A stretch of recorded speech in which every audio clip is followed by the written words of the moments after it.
tiendra, mais on va commencer sans tarder, puisqu'on a voulu un séminaire resserré dans le temps. Donc, bonjour à toutes et tous. Donc, je suis Hervé Gaborio, le directeur général du pôle Dream haut et milieu. Donc, écoutez, tout à fait très ravi, très heureux de vous accueillir à ce webinaire de 2 heures pour comprendre les PFAS, donc ces substances paires et polyfluoroalkylées. Alors, vous l'aurez bien compris, en 2 heures, notre objectif ne sera pas de traiter l'exhaustivité du sujet, mais vraiment de donner quelques clés de compréhension des enjeux et puis des préoccupations sur les plans à la fois sanitaire et de l'environnement. Alors, vous êtes, je crois, plus de 165. Vous êtes inscrits à ce webinaire. Bon, preuve de l'importance des enjeux associés au PFAS. Alors, enjeux qui mobilisent, on le voit aussi dans les inscrits, une grande diversité d'acteurs, des acteurs de la recherche et de la formation, des entreprises, des collectivités, des services déconcentrés de l'État, des administrations, des établissements publics. Enfin, voilà, grande diversité des acteurs, preuve en est que ce sujet concerne tout le monde. Et ce sujet fait aussi évidemment écho aux axes prioritaires de DREAM, tant au niveau régional, je pense à la stratégie régionale d'innovation de la région Centre-Val de Loire, mais également des préoccupations nationales et européennes. Alors, sachez d'ores et déjà, on envisage à la suite de ce webinaire une animation en présentiel, cette fois plus conséquente sur le même sujet. Donc, je vous passe le message. Si le sujet vous intéressait et que vous souhaitiez être proactif et y intervenir, surtout, n'hésitez pas à le faire savoir à l'équipe. Je pense peut-être auprès de Justine Négrel. Alors, je ne vais pas être trop long, mais en tous les cas, ces animations sont aussi, étant au cœur d'un réseau, l'opportunité de mettre en lumière notre réseau avec à la fois nos partenaires et nos adhérents. Donc, on va vous proposer 3 temps que vous pouvez voir sur cette diapositive. Donc, on aura un premier temps avec la présentation scientifique de la problématique des PFAS et du projet européen Promesis, donc par ma collègue Julie Lyons du BRGM. Dans un deuxième temps, Pascal Grossier de l'ARS Centre-Val de Loire présentera les risques et la surveillance de la qualité des eaux destinées à la consommation humaine, tout à fait, pardon. Et puis ensuite, on terminera par un troisième temps avec des solutions d'adhérents. Donc, Yolanda Boisson d'Antea Group présentera un outil qui permet d'identifier les sources potentielles de pollution PFAS en France.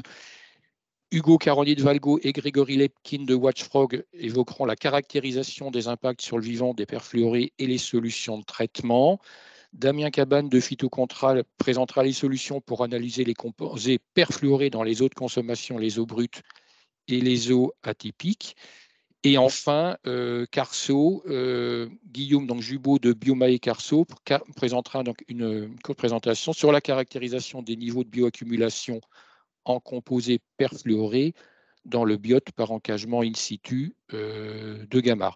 Voilà, je ne vais pas être plus long. En tous les cas, vraiment, je tiens à souligner donc les différents intervenants qui vont contribuer au succès de ce webinaire. Et puis, je vous souhaite donc qu'il soit riche pour toutes et tous. À très vite. Merci beaucoup, Hervé. Du coup, sans trop tarder, je vais laisser la parole à Julie Lyons. Je vous laisse prendre le contrôle.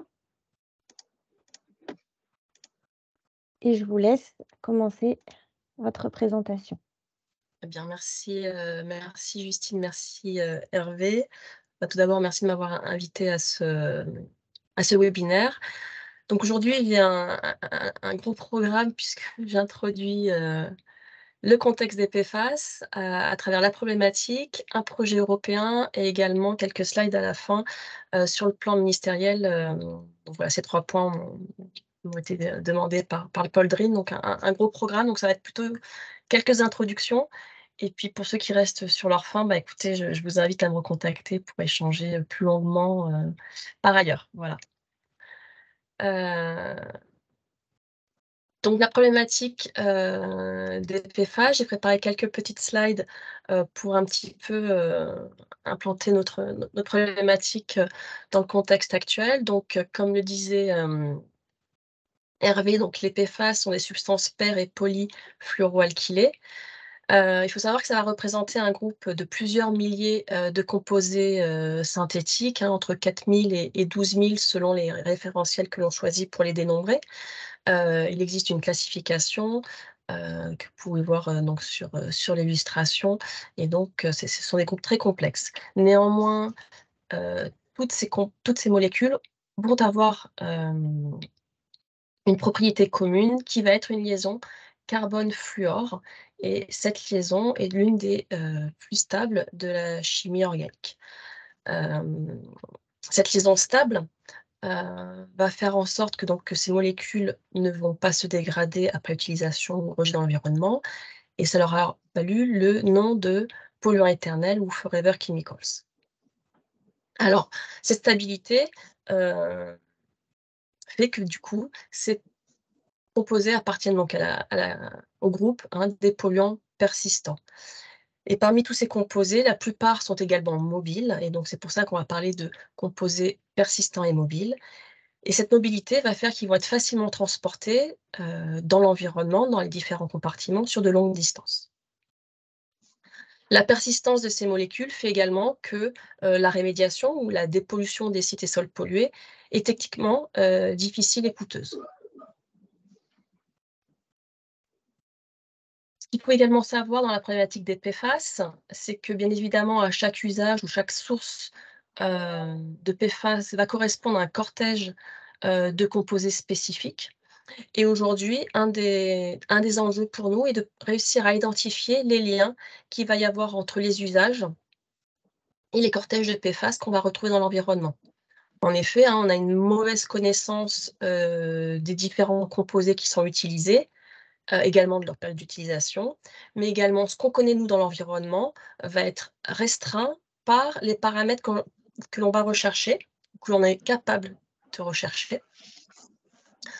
Et au-delà donc de cette connaissance des sources et de l'imprégnation des milieux, il faut savoir également qu'il va y avoir une chaîne de dégradation où d'une molécule émise peut découler différentes molécules. Ainsi, sur l'illustration que vous avez, on voit qu'à partir d'un composé, on va pouvoir libérer de nouveaux composés PFAS de type FTOH qui peuvent être volatilisés, ou en bas de la chaîne, d'autres composés. Donc ainsi, le lien entre ce qui va être mesuré dans l'environnement après ces transformations partielles pour remonter aux composés sources sont complexes, multiples et variés, et donc ces chaînes de dégradation sont pour nous un enjeu majeur pour pouvoir identifier les sources et les impacts sur l'environnement. Alors, ce qu'il faut savoir, c'est que les PFAS sont largement utilisés par la société. Il y a environ 21 branches industrielles qui vont les utiliser. Je ne les liste pas là, mais je pourrais faire une slide sur les utilisations diverses et variées des PFAS. Il est néanmoins ici listé les voies de transfert possibles vers l'environnement. Bien évidemment, une source évidente vont être les sites industriels de fabrication et d'utilisation des PFAS. À savoir que les PFAS ont été des constituants des mousses anti-incendie, et ainsi tout site exposé à ces mousses vont représenter des sources de PFAS pour le sol et le sous-sol. Ces sites sont notamment, parmi ceux qui ont été recensés, donc les aéroports, les sites d'entraînement à la manipulation de ces mousses, et les sites incendiés. Par ailleurs, dans l'utilisation des PFAS, on va retrouver des biens de consommation courante et des usages domestiques. Ainsi, les eaux usées domestiques vont contenir des PFAS, et il faut savoir que les stations de traitement des eaux usées sont aujourd'hui pas en mesure d'abattre totalement les PFAS qu'elles doivent traiter. Donc on va avoir des sources de rejet possibles au niveau des eaux usées traitées, donc là il manque traité sur la slide, qui peuvent donc contenir des PFAS. Au niveau de stations de traitement des eaux, on a également production de boues de stations d'épuration qui parfois sont utilisées pour l'épandage agricole. Ces boues peuvent également accumuler des PFAS, et ainsi l'épandage agricole peut représenter une source de PFAS pour les sols.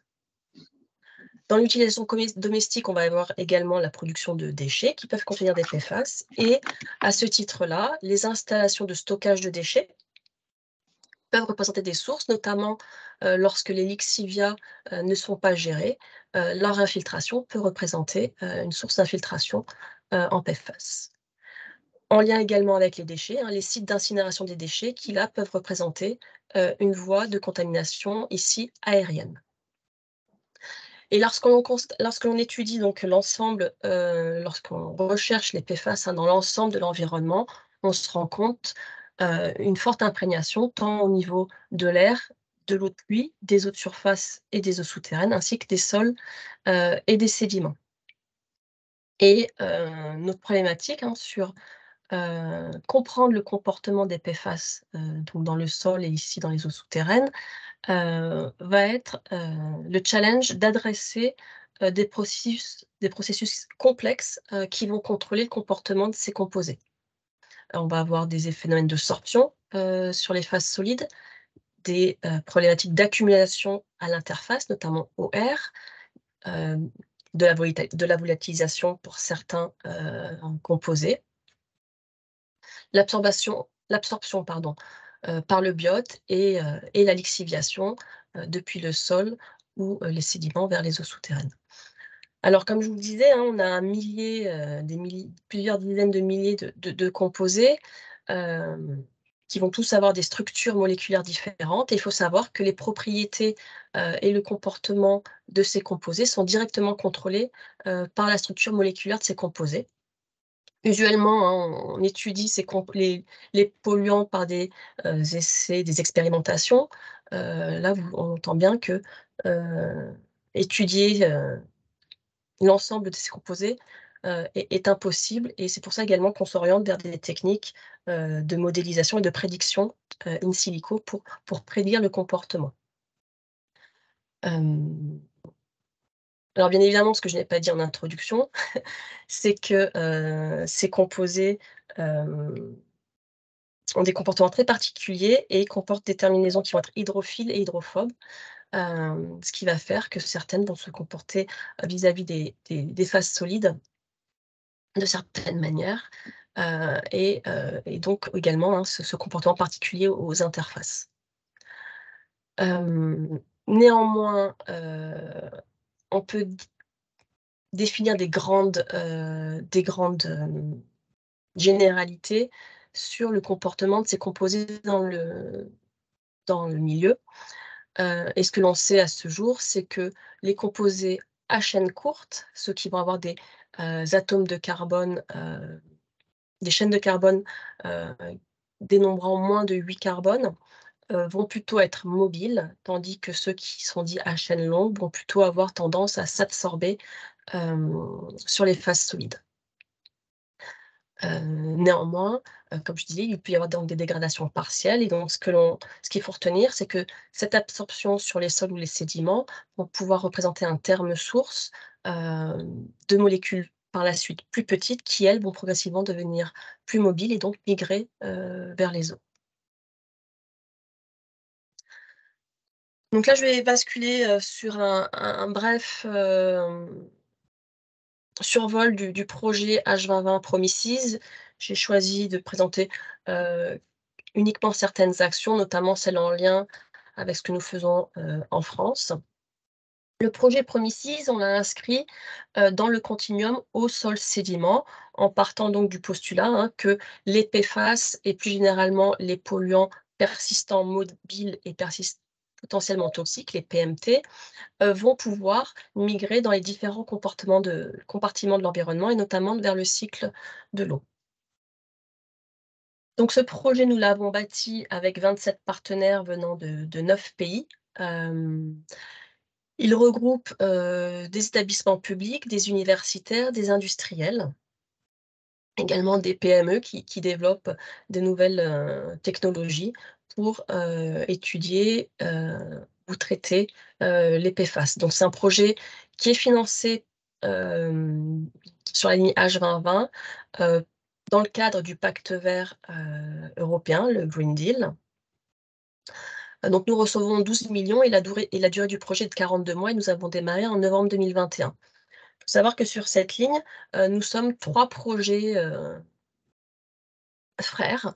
Il y a le projet 0 PM, le projet Scénario et donc le projet Promises, et tous trois s'adressent donc au sujet que j'ai remis ici sur la slide, qui va être innovative systemic zero pollution solution to protect health, environment and natural resources from persistent and mobile chemicals. Et donc, ces 3 projets ont un focus principal, notamment sur les PFAS. Au niveau français, dans ce projet, nous avons comme partenaires donc l'INERIS, le BRGM, l'IPVP, Colas Environnement, et également une deuxième PME, Synaptech Technologies.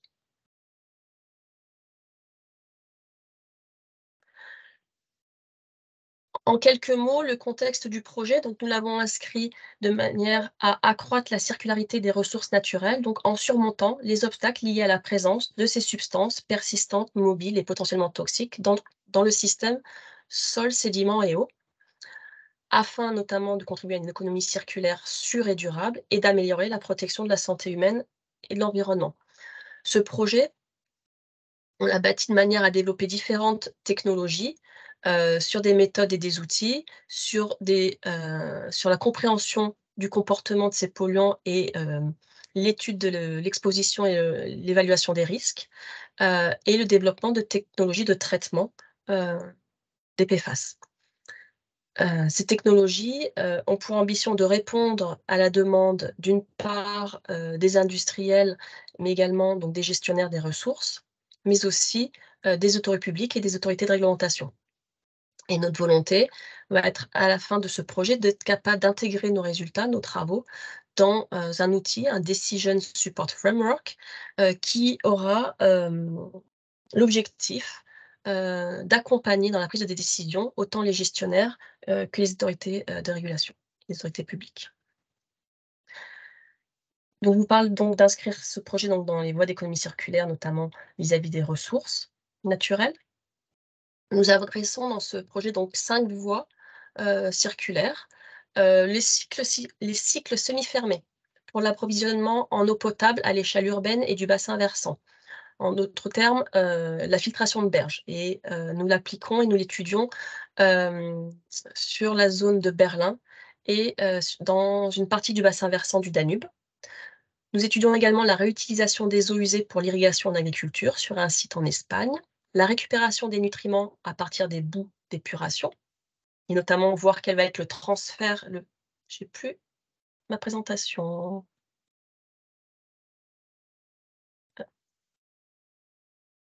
Je ne sais pas, il y a quelqu'un qui a dû prendre la main.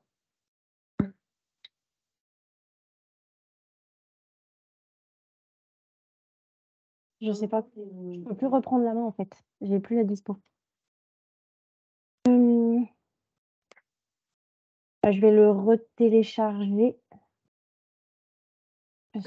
Attendez, je vais essayer rapidement de basculer chez moi.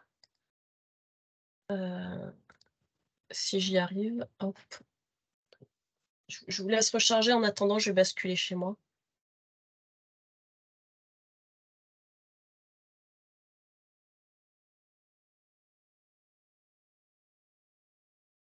Ok, je pense que ça doit être bon. Il faut juste que je retourne dans la bonne slide. Là, c'est bon.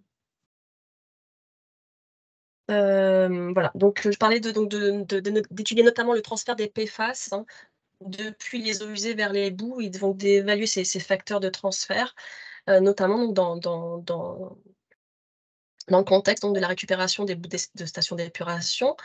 Également, un cas d'étude en Italie sur la récupération des matériaux à partir des sédiments de dragage. Et le dernier point qui nous intéresse tout particulièrement au BRGM, qui va être le traitement des eaux souterraines et des sols pour une réutilisation sûre dans les zones urbaines. Les principaux résultats attendus, donc ils vont notamment répondre à tous les enjeux aujourd'hui et tout aux enjeux pour la gestion de la problématique PFAS. Un objectif sur les méthodes analytiques et les tests toxicologiques pour détecter et quantifier les PFAS dans les eaux et dans les matrices complexes. Des outils de modélisation pour l'évaluation du devenir et du transport des PFAS dans le sol et dans les eaux. Et l'évaluation de la toxicité des substances. Également développer des approches pour l'évaluation de l'exposition et des risques environnementaux, donc dans ces différentes voies circulaires, et bien évidemment développer des technologies rentables et durables pour la remédiation des PFAS, donc dans le sol et les eaux souterraines, mais également pour l'eau potable, les eaux usées et les lixivia de décharge. Donc, je vais faire un petit focus sur quelques résultats du projet. Donc, le projet est actuellement à 18 mois. Donc, sur le premier point qui consiste à la surveillance des PFAS dans le sol et les eaux, sol au sens large. Donc, dans le projet, concernant les PFAS, nous avons sélectionné plus d'une soixantaine de PFAS sur la base des occurrences, de l'imprégnation des milieux connus et également des capacités analytiques des laboratoires. Nous avons donc ainsi proposé une dizaine de méthodes quantitatives pour les composés PFAS, donc dans l'eau, eau souterraine, eau potable, eau usée, eau de surface, et les matrices complexes, notamment sol, sédiments, bouts d'épuration, mais également fertilisants.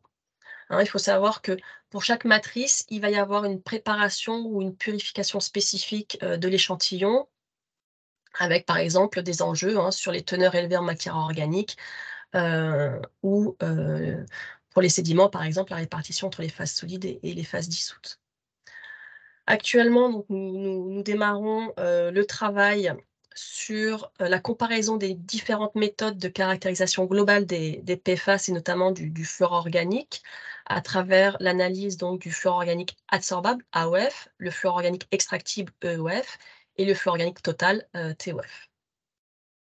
Nous allons également travailler sur les top AC qui vont permettre d'anticiper la formation de composés PFAS à partir des précurseurs. Et également un travail donc sur des analyses non ciblées pour identifier donc les produits de dégradation par HRMS.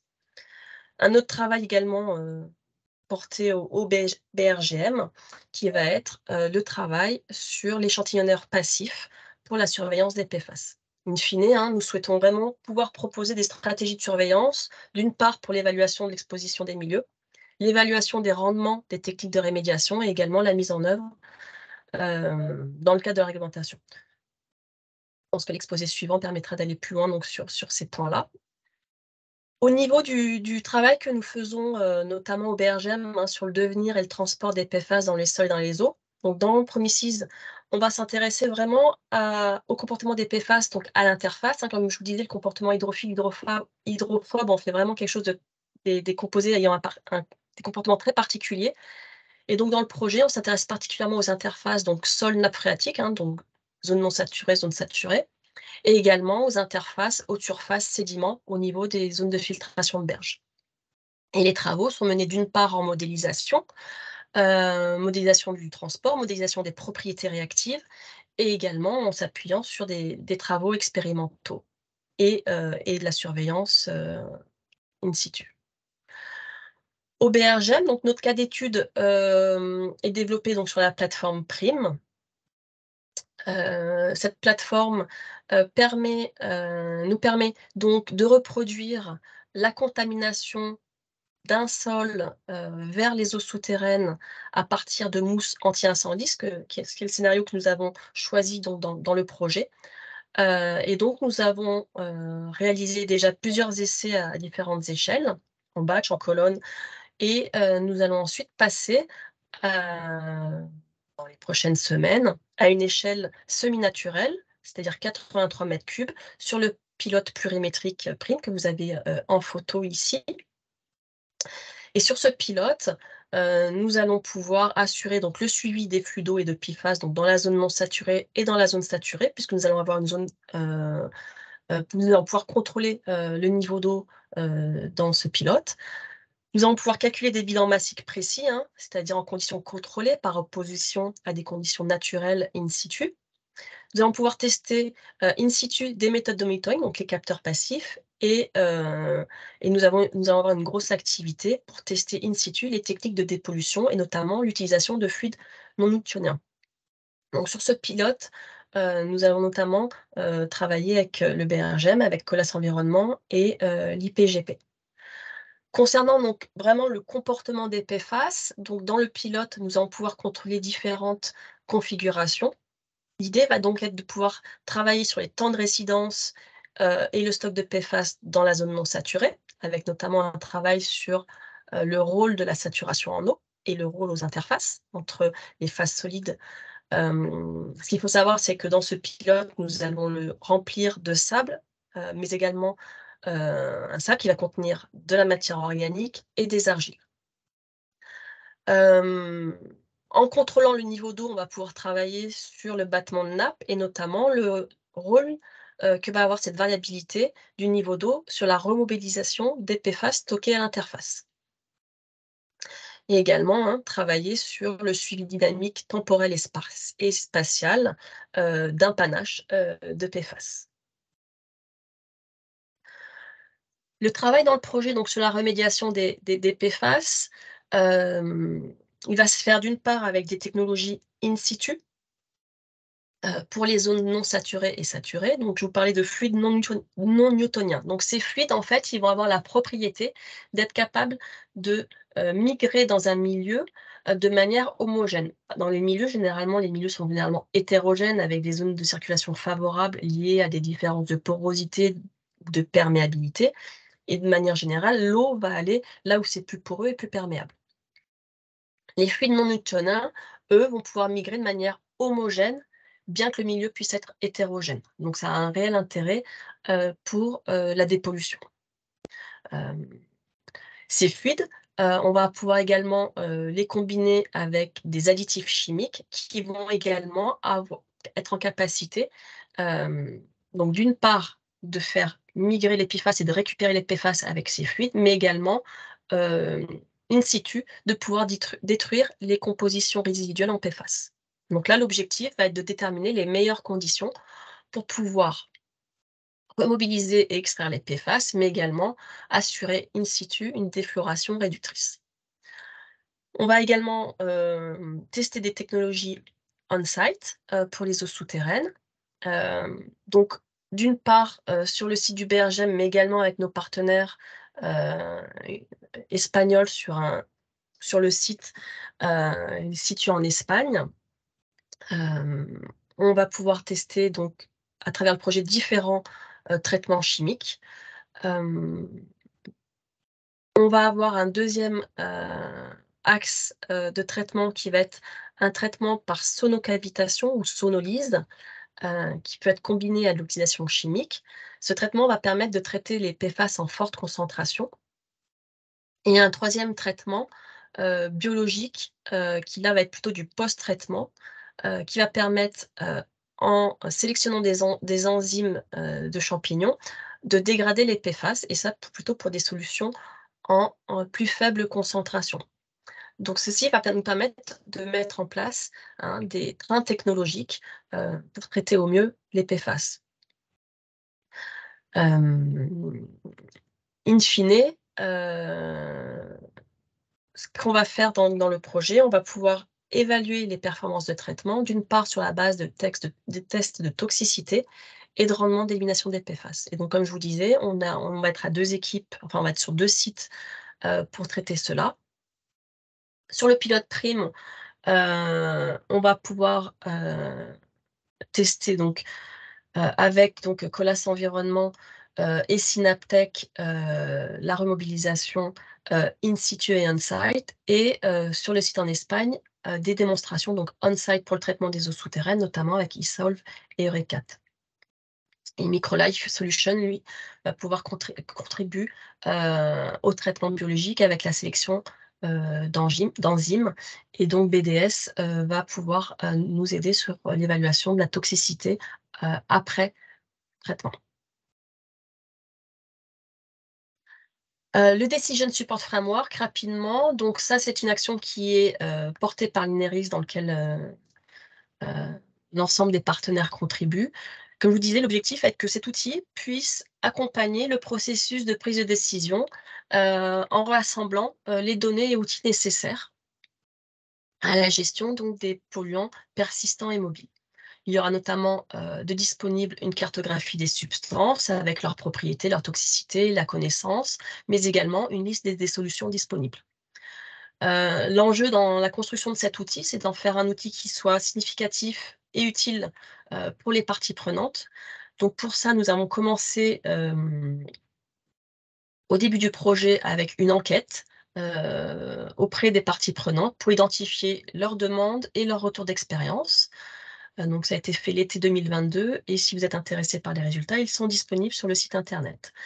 Et à venir, il y aura donc des workshops pour tester avec les parties prenantes cet outil. Rapidement, je ne sais pas s'il me reste beaucoup de temps, le plan d'action ministériel. Donc Hervé m'avait demandé de présenter rapidement ce plan. Il faut savoir qu'il a été publié en janvier 2023. Il est porté donc par le ministère de la Transition écologique et de la cohésion des territoires. Et il vise à réduire les risques à la source, à poursuivre la surveillance des milieux, à accélérer la production des connaissances scientifiques et à faciliter l'accès à l'information pour les citoyens. Donc, je ne vais pas rentrer énormément dans les détails, mais je vous invite, si vous êtes intéressé à le lire, il est assez rapide à lire, il est bien fait. Donc, il est constitué de 6 axes. L'axe 1 porte sur les normes de rejet et, sur les milieux pour guider l'action publique. Il faut savoir aujourd'hui, rapidement, en termes de réglementation, qu'il existe une réglementation depuis décembre 2022 vis-à-vis de 20 PFAS pour la qualité des eaux destinées à la consommation humaine. Il existe depuis 1998 une norme pour le PFOS, qui est un composé parmi ces milliers, pour les rejets ICPE. Et il existe un programme de surveillance de l'état des eaux en France qui réglemente le suivi de 20 PFAS pour les eaux souterraines depuis 2022. Il y en avait 6 en 2015. Et pour les eaux de surface, nous avons 4 PFAS réglementés. Et il existe une valeur guide, une norme de qualité environnementale, une NQE, pour les PFOS. Le deuxième axe porte sur l'interdiction des PFAS au niveau européen pour leur utilisation et leur mise sur le marché. Rapidement, un petit contexte historique, il faut savoir que dès 2014, un groupement de scientifiques avait publié l'accord de Madrid qui proposait d'arrêter la production et l'utilisation des PFAS pour tout usage non essentiel. Alors effectivement, qu'est-ce qu'une substance essentielle ? C'est une substance qui est nécessaire à la santé, à la sécurité, au fonctionnement de la société et pour lesquelles il n'existe pas d'alternative ou de substitut. Dans cette démarche d'interdiction, il faut savoir que 5 pays d'Europe ont soumis auprès de l'Agence européenne des produits chimiques, l'ECHA, le 13 janvier 2023, une proposition pour garantir l'abandon progressif de l'utilisation des PFAS en Europe. L'axe 3 porte sur l'amélioration de la connaissance des rejets et de l'imprégnation des milieux, notamment les milieux aquatiques, et réduire l'exposition des populations, donc notamment à travers l'alimentation en eau potable. Donc, il faut savoir qu'aujourd'hui, on a une connaissance d'imprégnation des milieux à travers les données disponibles, qui ont été acquises dans le cadre de la surveillance des masses d'eau. Donc, il y a des données qui sont disponibles et publiques dans la base de données NAIAD pour les eaux de surface et dans la base de données HADES pour les eaux souterraines et également des données acquises au niveau du contrôle sanitaire par l'ARS. Néanmoins, il y a un réel besoin de connaître les sites d'utilisation, notamment des mousses anti-incendie et l'imprégnation des sites dans les zones industrielles. Dans cette démarche d'améliorer la connaissance, il faut savoir que le BRGM a mis à jour en 2022 la matrice activité polluante, donc BD Activipol, qui est également publique et disponible. Le dernier point, l'axe 4, pardon, qui consiste à réduire les émissions des industriels émetteurs de façon significative. Et donc là, il faut savoir qu'il y a actuellement un arrêté ministériel qui est en cours de consultation et qui intègre donc 20 plus 8 PFAS dans le cadre des rejets à queue des ICPE. L'axe 5 est la transparence sur les informations disponibles, et notamment l'information des citoyens. Et l'axe 6, qui est l'intégration à moyen terme des PFAS donc dans le plan micropolluant. Et voilà, c'est tout pour moi. Je vous remercie pour votre attention. Et donc voilà, si vous voulez me contacter, il y a mon adresse mail et les liens vers le site LinkedIn et le site internet du projet. Voilà, merci. Merci beaucoup, Julie. Alors, on ne va pas avoir le temps de répondre à quelques questions maintenant. Je vais remettre la...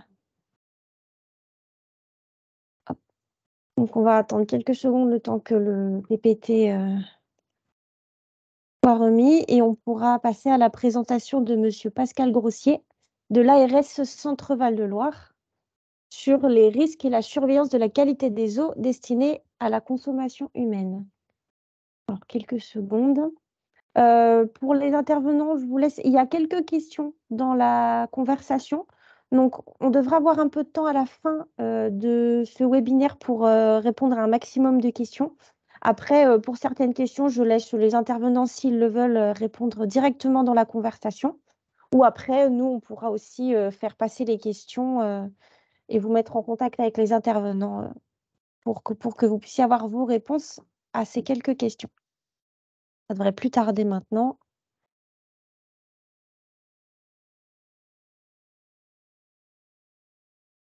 Là. Alors, normalement, tout le monde voit l'écran.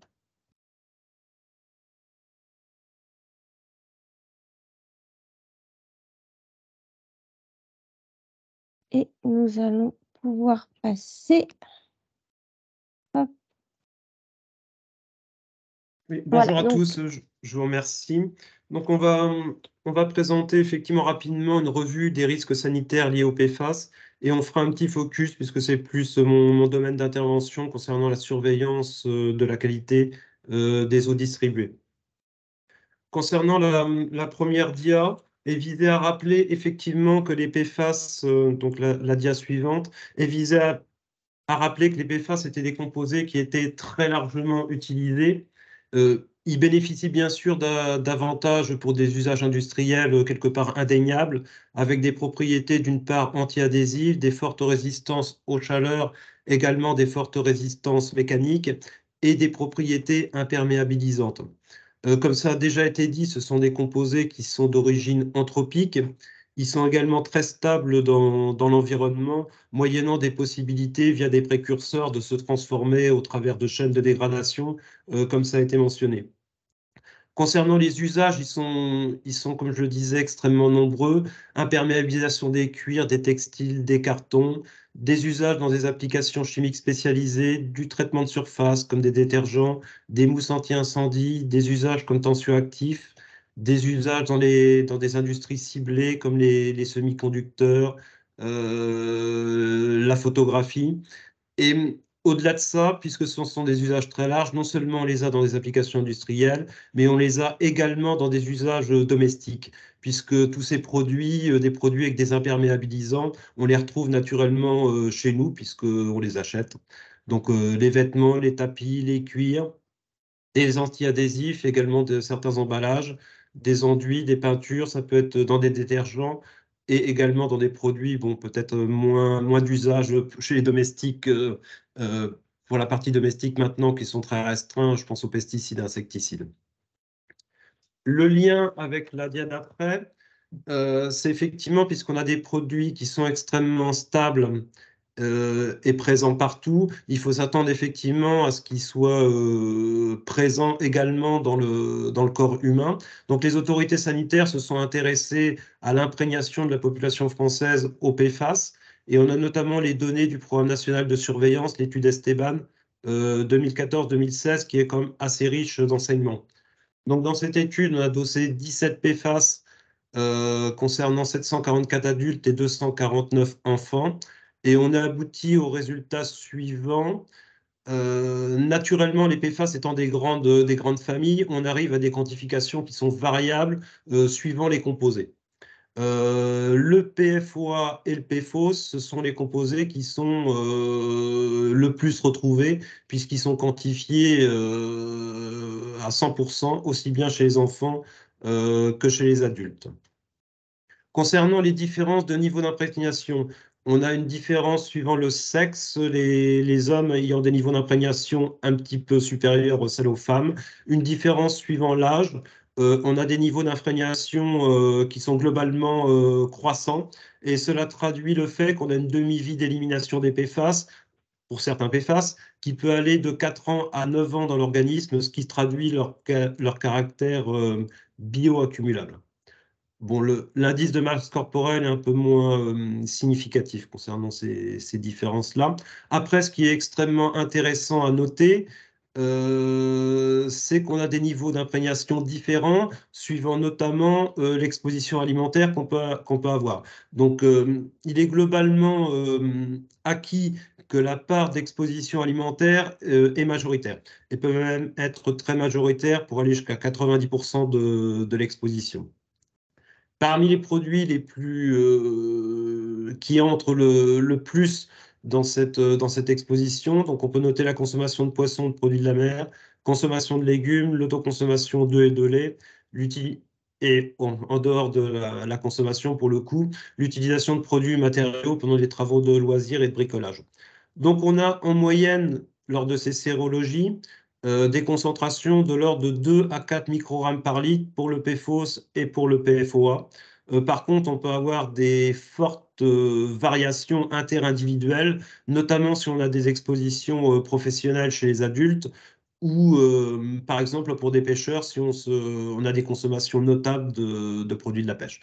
Donc c'est une étude qui est quand même relativement riche d'enseignements. Au niveau de la dia d'après, concernant les PFAS et les risques associés, donc on a une utilisation effectivement très variée de ces composés chimiques qui sont très persistants. Donc effectivement, on a des niveaux de contamination potentiels ou même réels, mais quelque part à assez bas seuil, de tous les milieux. Donc, que ce soit l'eau, l'air, les sols, les sédiments. Et de ces milieux, naturellement, ils rentrent dans la chaîne alimentaire, et ce qui fait qu'on a une exposition de l'homme par la voie alimentaire, comme ça a été mentionné. Donc, bon.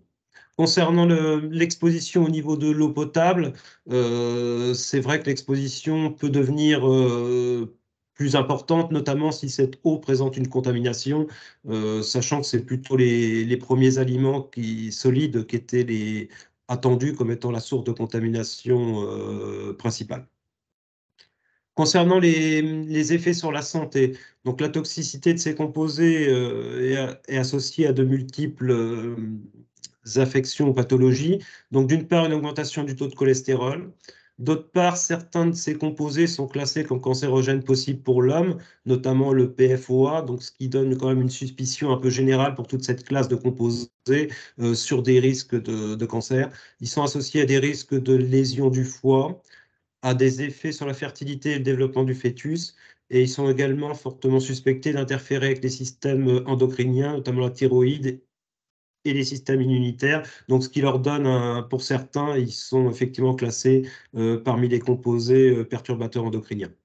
Concernant les doses journalières tolérables, donc il y a une DJT qui a été proposée par l'agence européenne de l'alimentation à 0,63 nanogrammes par kilogramme de poids corporel pour la somme des 4 PFAS, la PFOA, PFOS, PFNA, PFH-XS.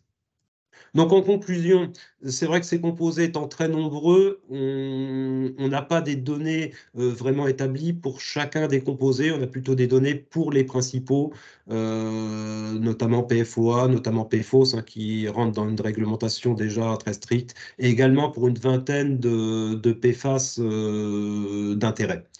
Donc les risques sont naturellement, à l'échelle notamment de chaque composé, encore mal connu et à consolider. Il y a notamment une saisine de l'ANSES qui a été faite fin de l'année dernière par les autorités, par les ministères, pour actualiser les données disponibles.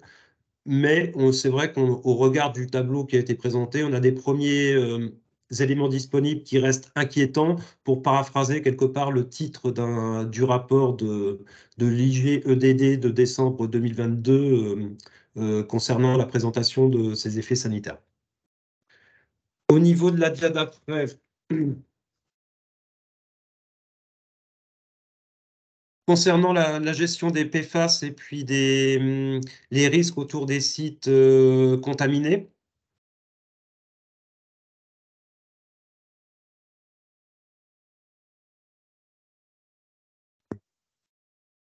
vous pouvez avancer à la dia d'après, s'il vous plaît.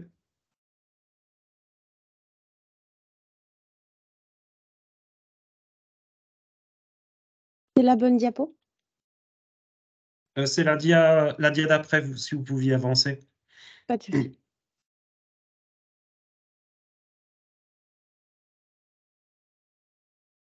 Vous voyez pas les diapos qui avancent ou pas?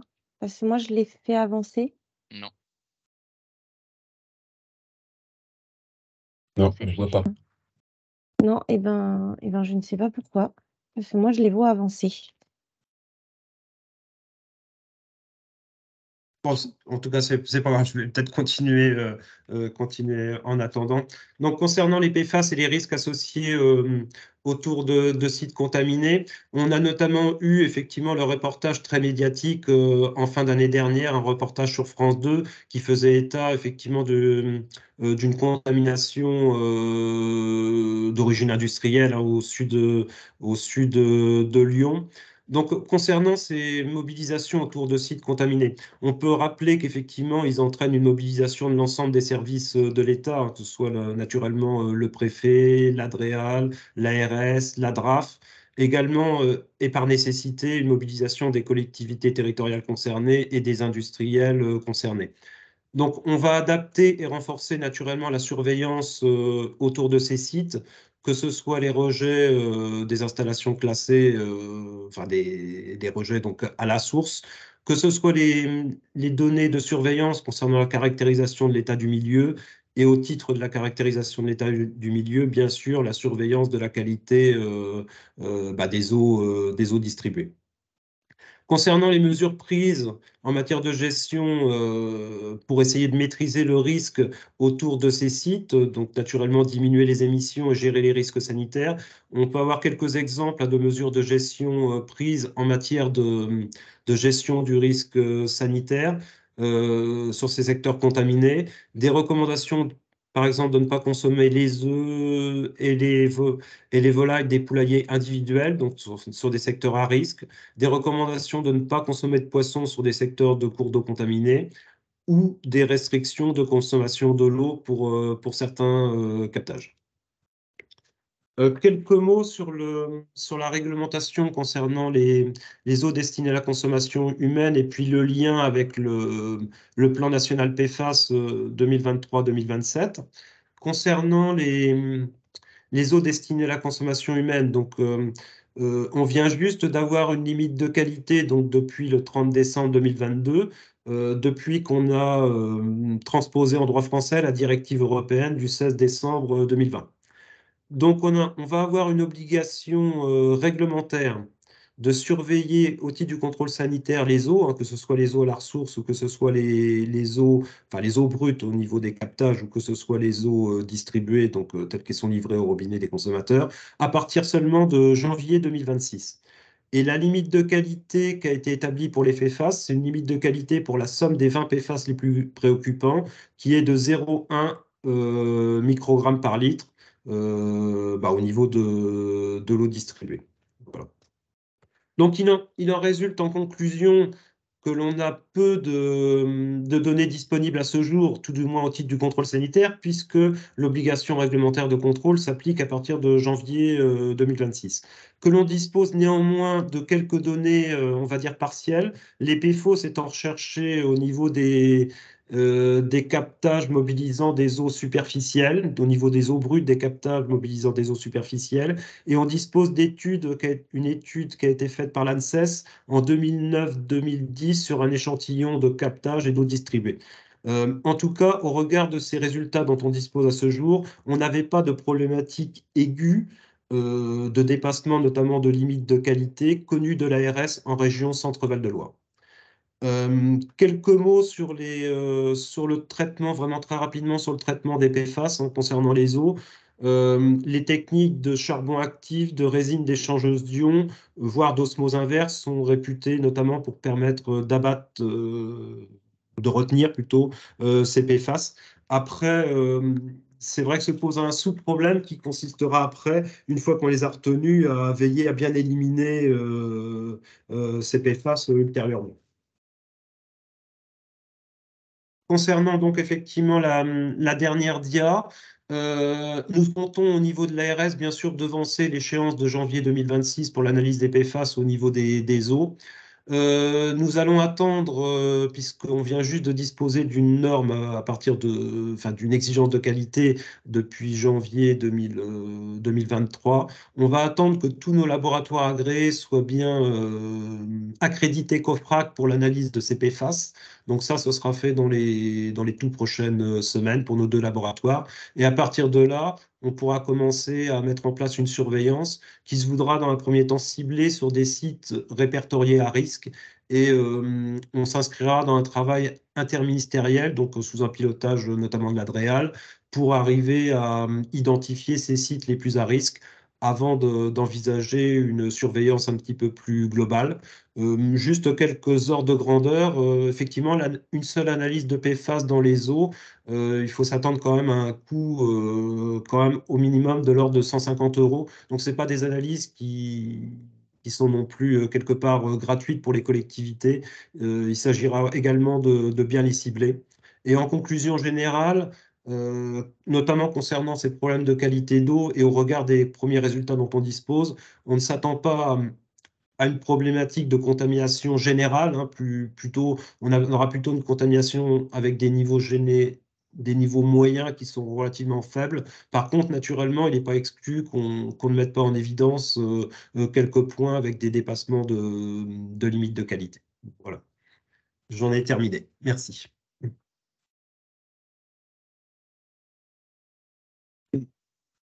Merci beaucoup. Alors.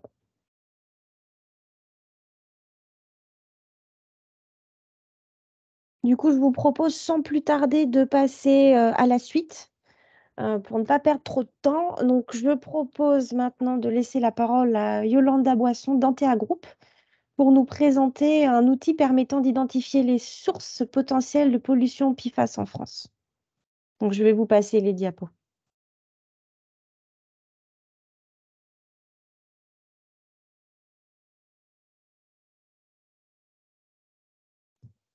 Pardon, Pas votre micro, j'avais Yolanda. éteint. Oui, Il n'y a pas de souci. merci de m'avoir invité à ce webinaire. Donc, je n'ai pas demandé la main, c'est ça? Ça va se faire automatiquement? C'est ça, vous avez juste à me dire quand je passe la diapo, puis après, vous me dites quand vous voulez que je vous rende la main pour que vous puissiez faire le partage d'écran pour d'accord. votre... OK. Oui, donc je vais vous présenter rapidement un outil de pré-identification rapide du potentiel de pollution de l'environnement en France. Vous pouvez passer.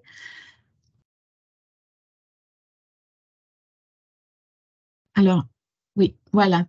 En fait, on a vu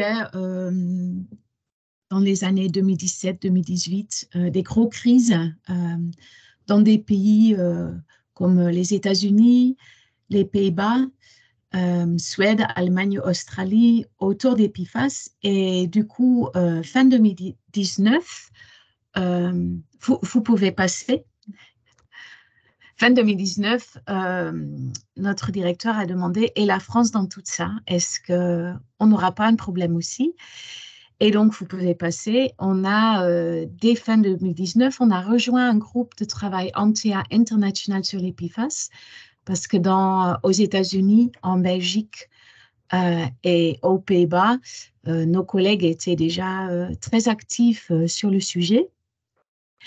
Et en 2020, on a commencé à construire une base de connaissances sur les activités polluantes, les différents produits qui contiennent des PFAS, les types de substances qui sont présents avec voilà, leurs caractéristiques, la législation dans les différents pays, les méthodes de traitement, bref, tout ce qu'on peut rassembler autour de cette problématique. Vous pouvez passer. Et en 2021, on a décidé de regrouper toutes ces données dans un outil qui exploite ces bases de données pour identifier les sources potentielles. Et le but, c'est vraiment de les utiliser, par exemple, dans le cadre d'une due diligence. On a un client qui veut acquérir un site. Ben, on fait regarder à l'aide de cet outil, est-ce qu'il y a un risque qu'il y a une pollution en PFAS. En cas de cessation d'activité, hein, comme le demande aussi le plan ministériel, maintenant que dès qu'on soupçonne qu'il y a une pollution, il faut faire l'analyse du sol.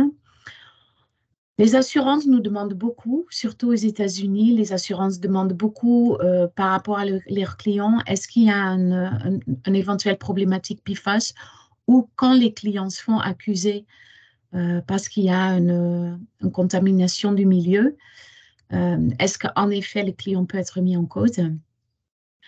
Ou encore risque de contamination des eaux potables, où là on va superposer les cartes qui sortent de notre outil par rapport aux sources potentielles. On va les superposer par exemple avec des aires d'alimentation, de captage des eaux potables pour identifier est-ce que sur telle aire il y a un risque de pollution. Ou encore, en cas d'une pollution avérée, pour identifier les différentes sources qui peuvent être responsables de cette pollution. Voilà, les utilisations sont vastes. Vous pouvez passer. Alors, on a inclus deux grands types de sources potentielles, je dirais. Il y a des activités cibles. C'est l'utilisation des mousses anti-feu. Bon, Julie, elle a dit, hein, c'est vrai qu'on sait maintenant que les mousses anti-feu de classe B sont vraiment une source non négligeable des PFAS dans l'environnement. On a regardé évidemment les fabricants de PFAS et les centres de déchets. On a vraiment vu, par exemple, le retour d'expérience des États-Unis, que les centres de déchets, traitement de déchets, mais il y a souvent des problèmes de PFAS. Et à côté de ça, on a fait une recherche systématique où on a regardé les utilisateurs potentiels des PFAS. Et pour faire ça, on couple la base Sirène qui cartographie sur toute la France, toutes les entreprises et qui renseigne leur code d'activité, qui est le code APE. Et on le couple à une matrice qui identifie pour les différentes APE le risque de potentiel de PFAS ou le risque d'une utilisation de PFAS par l'activité industrielle et donc un éventuel relargage de ces PFAS dans l'environnement. Par contre, un regard critique est vraiment nécessaire sur cette approche. D'un côté, parce que les codes AP en France, on sait qu'elles ne sont pas toujours très représentatives de l'activité qui a vraiment lieu sur le site. Donc, il faut prendre les résultats avec prudence par rapport à ça.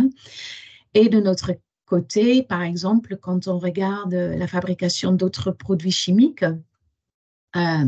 qui est une source potentielle, parce que bon, vous pouvez imaginer que, en effet, les PFAS sont utilisés dans bon nombre de produits chimiques. Par contre, on a vraiment besoin de détailler plus le process industriel parce qu'il y a aussi plein d'industriels chimiques qui ne sont absolument pas concernés. Donc, l'outil donne des petites précisions dans l'APE, fabrication d'autres produits chimiques, mais où est-ce qu'ils sont utilisés? Donc, on va pouvoir, chez un industriel, regarder est-ce que son process est en effet concerné. Alors, l'outil est à vocation interne, du coup, dans le cadre de nos prestations. Et c'est entre autres parce qu'il y a vraiment besoin de ce regard critique. Donc, on ne souhaite pas le mettre à disposition du grand public parce que, voilà, ça pourrait vite mener à des conclusions erronées. Alors, vous pouvez passer.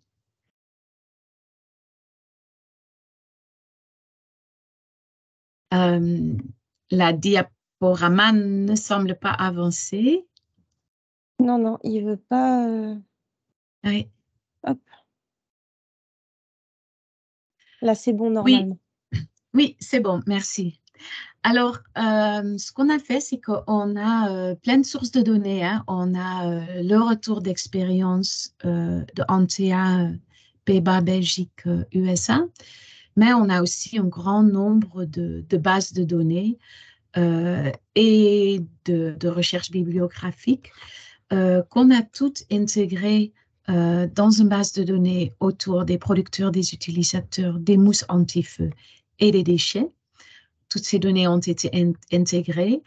On les croise, on met en place des indicateurs et on les valorise à travers un outil web qui nous donne une cartographie et des graphiques statistiques.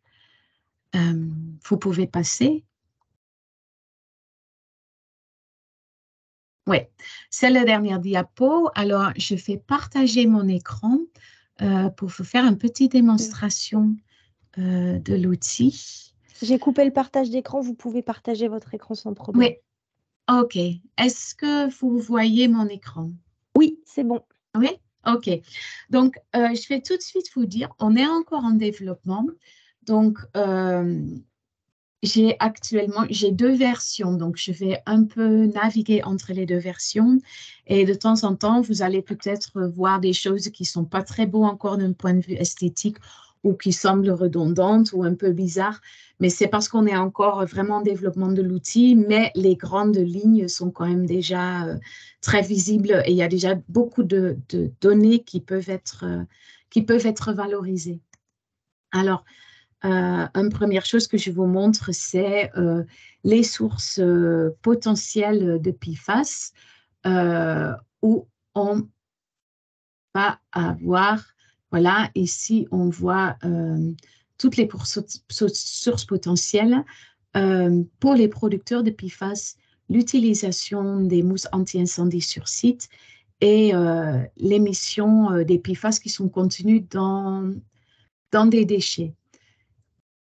On a accès à des statistiques au niveau national. Là, vous voyez pour les différentes régions, mais la part par rapport au site entier des producteurs, des utilisations de mousse et l'émission dans des déchets. Donc là, vous voyez que l'utilisation mousse anti-incendie sur site est très importante.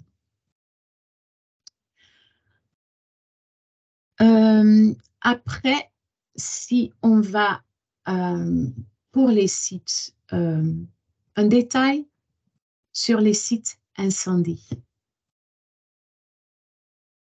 Alors, ici, on voit qu'on a cartographié des incendies qui sont enregistrés dans la base ARIA.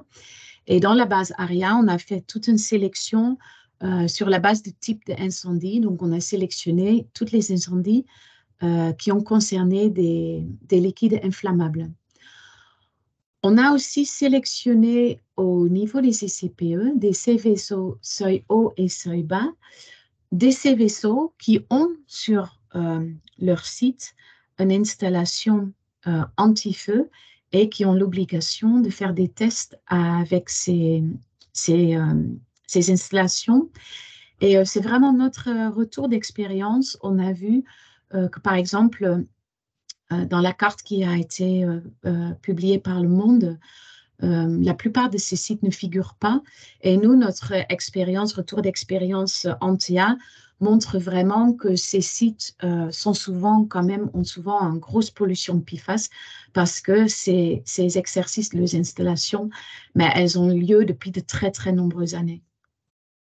On a inclus les ports, pareil, souvent des stockages d'hydrocarbures, les aéroports, les sites d'entraînement de pompiers, des accidents qui ont eu lieu sur des aéroports depuis 2010. Les accidents auparavant, le BEA nous a dit que voilà, les données n'étaient pas assez fiables, des bases militaires et des exercices incendies en entreprise. Donc là, on peut, après, si on zoome sur des données, par exemple ici, chez un site d'entraînement de pompiers, j'ai le nom de l'entraînement. Voilà, ils utilisent les mousses anti-incendie qui sont utilisées. Et si j'essaie de trouver, par exemple, Seveso seuil haut, mais vous allez voir le détail, régime en figure, en fonctionnement et le nom de l'établissement. Bon, il en est de même pour les incendies aéroports. Et si on va sur, alors je vais les sélectionner, les incendies ARIA, vous allez voir, ah mais tiens, je pourrais aller sur Rouen, que tout le monde connaît bien. L'incendie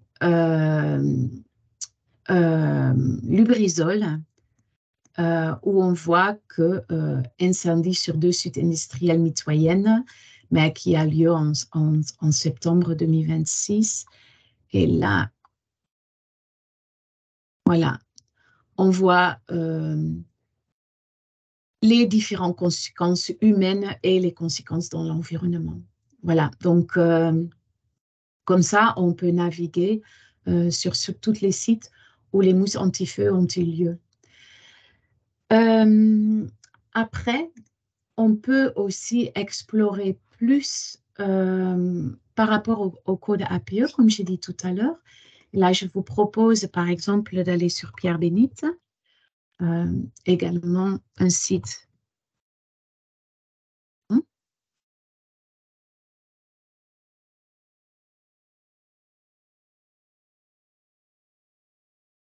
Excusez-moi.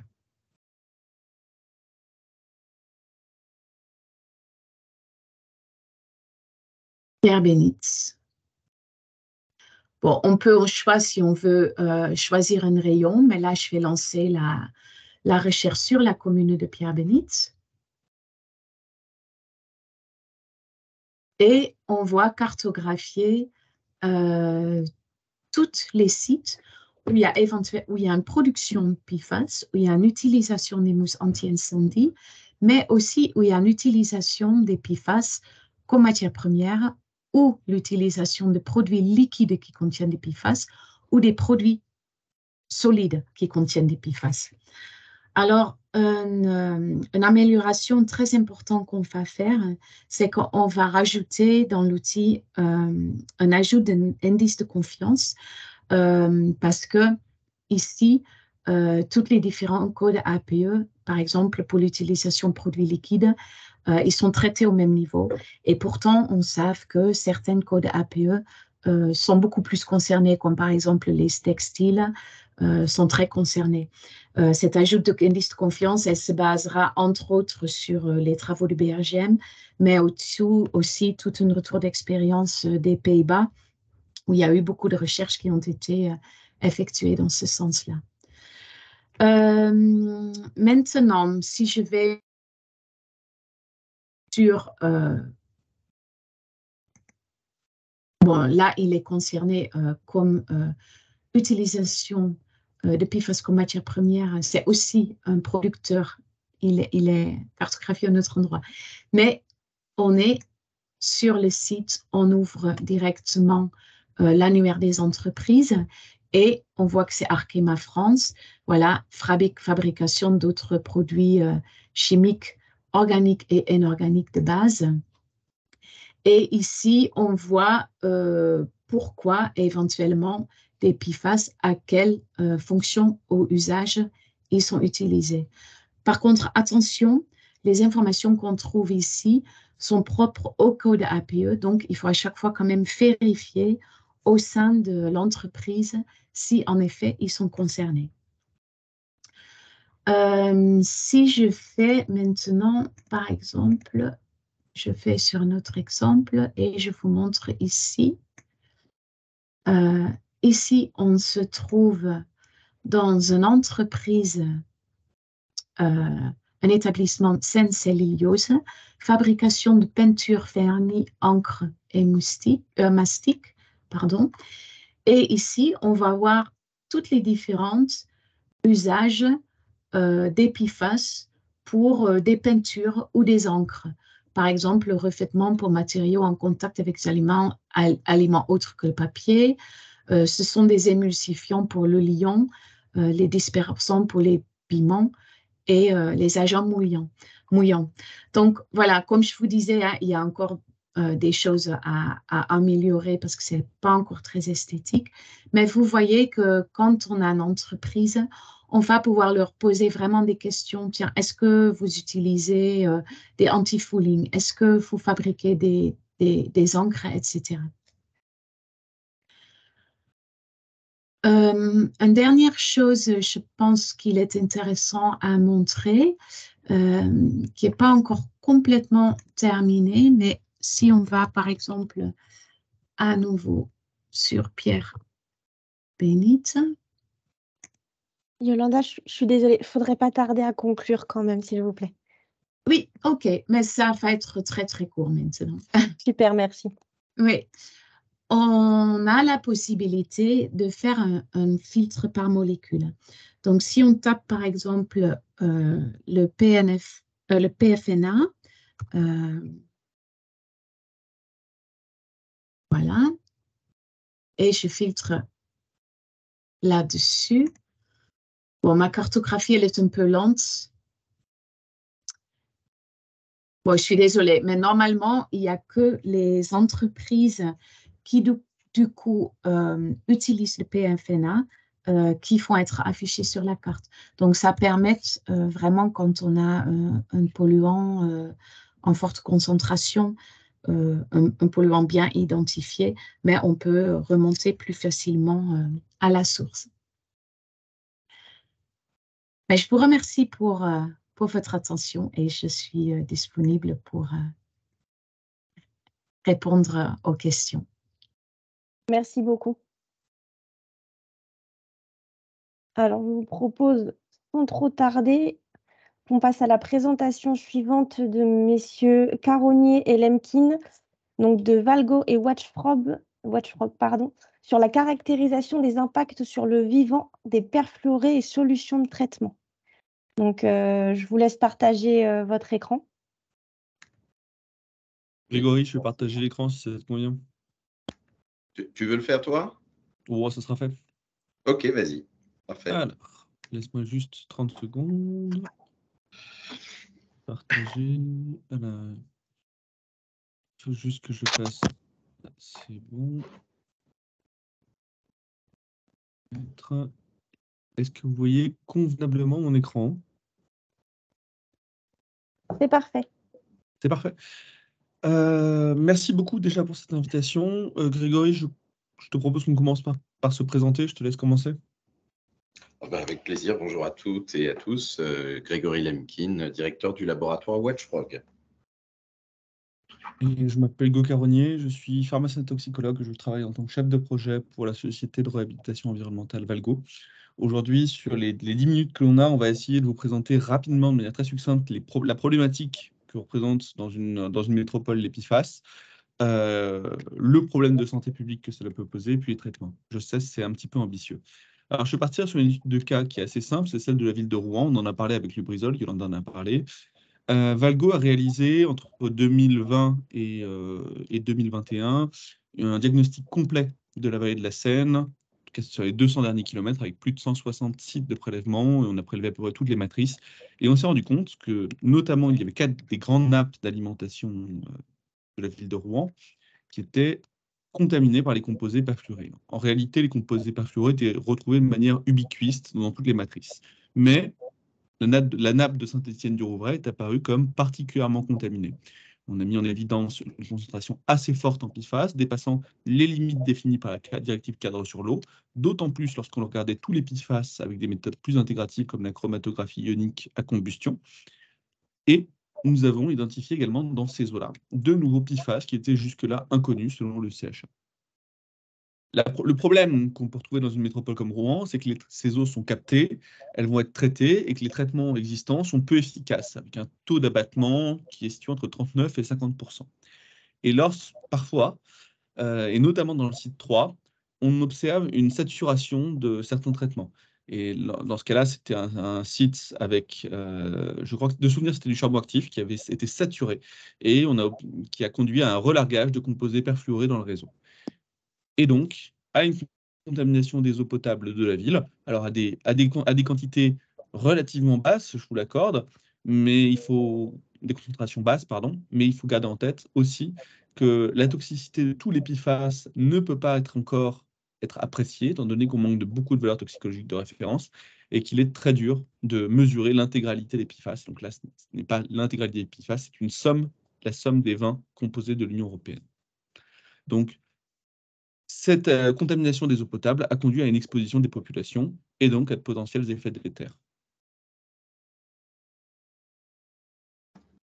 Ah bien.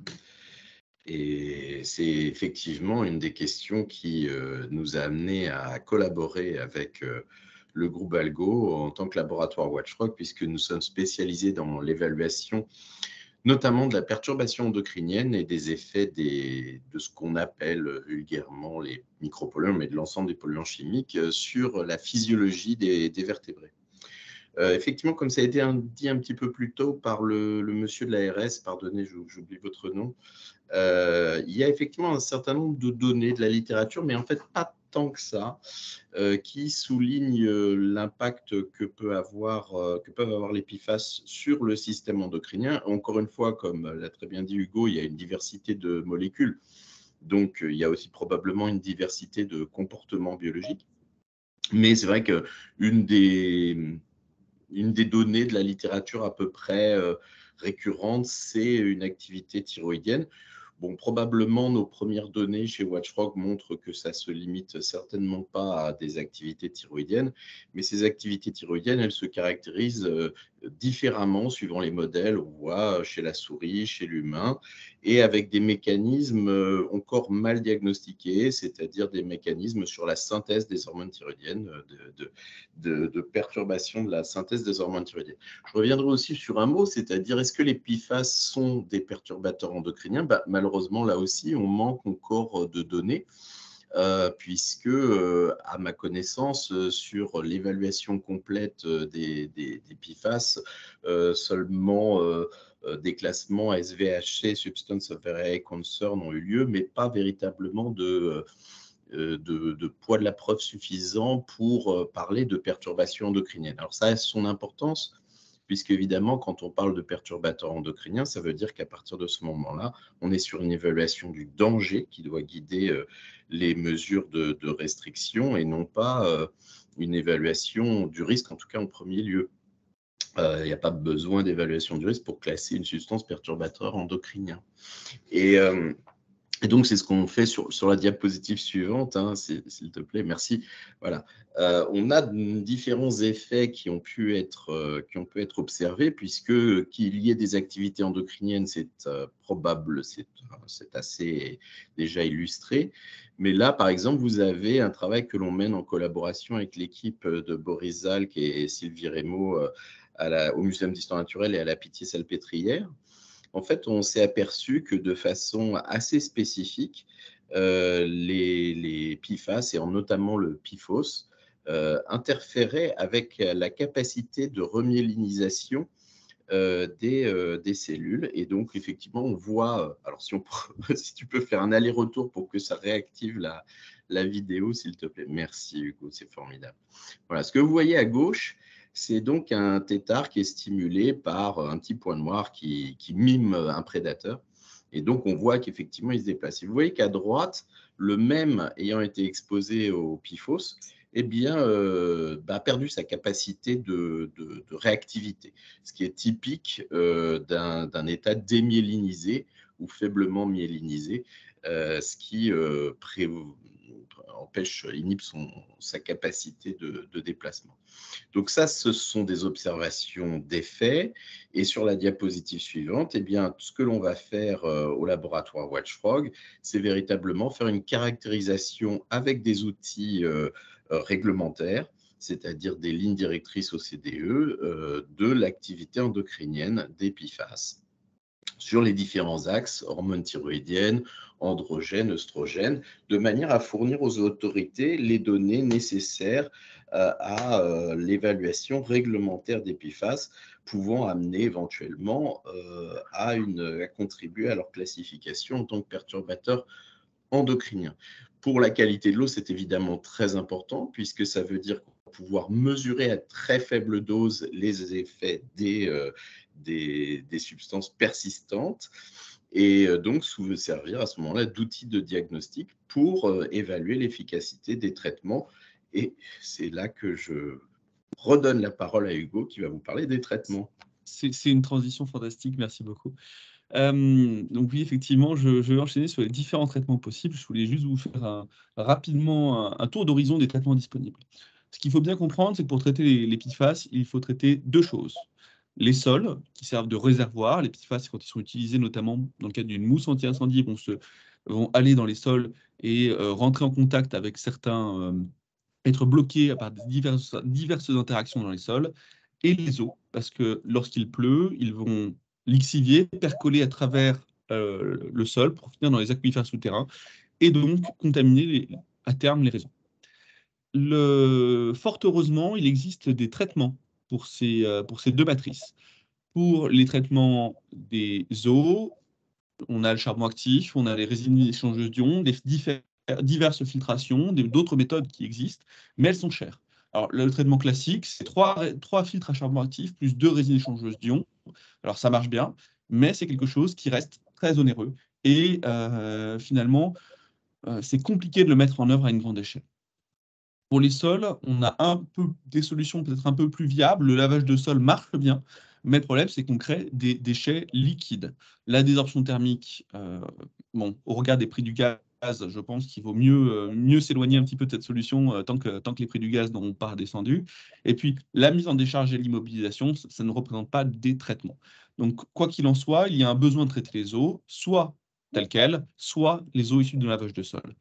Et c'est pour cela que Valgo a développé, entre autres, un procédé de ce qu'on appelle de biofoam fractionation. L'idée est très simple, c'est de se dire on va utiliser les caractéristiques physico-chimiques des PFAS pour les traiter. Les PFAS sont des surfactants, ils ont une tête qui aime l'eau, hydrophile, une queue qui n'aime pas l'eau, hydrophobe, et comme un savon, ils vont se mettre naturellement à l'interface entre l'air et l'eau. Donc, très, très simple, l'idée est de mettre de l'eau contaminée dans un bac, de faire buller un bac avec des fines bulles pour faire remonter les PFAS et collecter la mousse avec les PFAS qui sera adjoint sur cette mousse. Le problème de cette méthode, elle est déjà mise en œuvre, c'est que ça ne marche pas forcément très bien. Les taux d'abattement ne sont pas énormes, quelques pourcents. Donc, c'est pour cela que les industriels rajoutent des additifs.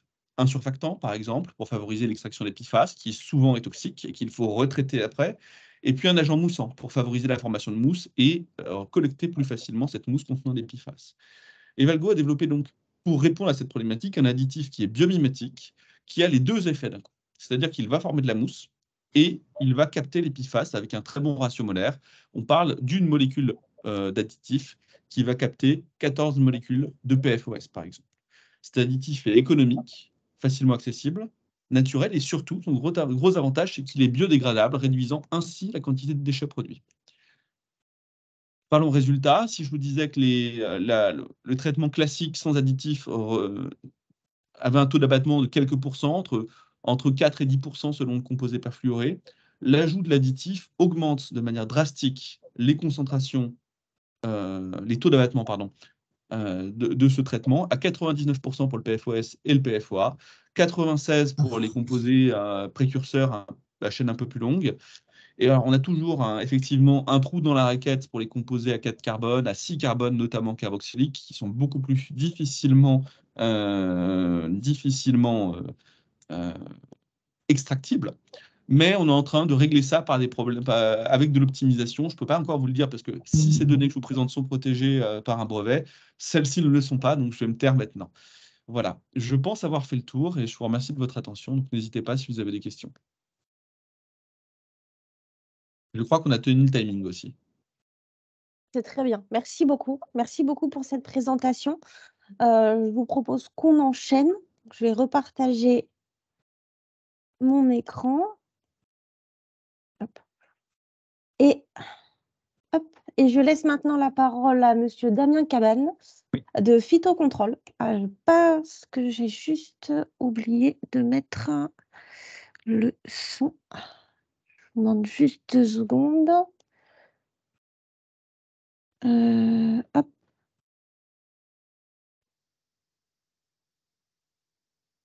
Voilà, normalement, il y aura le son. Donc, comme je disais, je laisse maintenant la parole à Monsieur Damien Cabane de Phytocontrôle pour nous parler de l'identification et de la quantification des composés PFAS dans les eaux par chromatographie liquide. Donc, juste dites-moi quand je dois passer à la diapo suivante. Ok, ça marche. Bon, donc, bonjour à tous. Donc, effectivement, Damien Cabane, donc, je suis chef de projet R&D pour la partie hydrologie à Phytocontrôle, donc un laboratoire d'analyse basé à Nîmes. Donc, je vais vous parler donc de l'identification et de la quantification des PFAS par une méthode qu'on a choisie nous, donc la chromatographie liquide. Juste, alors, on peut passer à la slide suivante.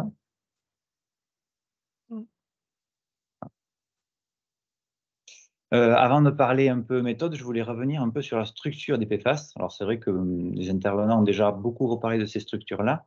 Je voulais vraiment faire un focus sur la présence du fluor et sur le pouvoir que confère le fluor à ces molécules-là, qui sont pour moi vraiment designées pour durer, malheureusement, j'ai envie de dire.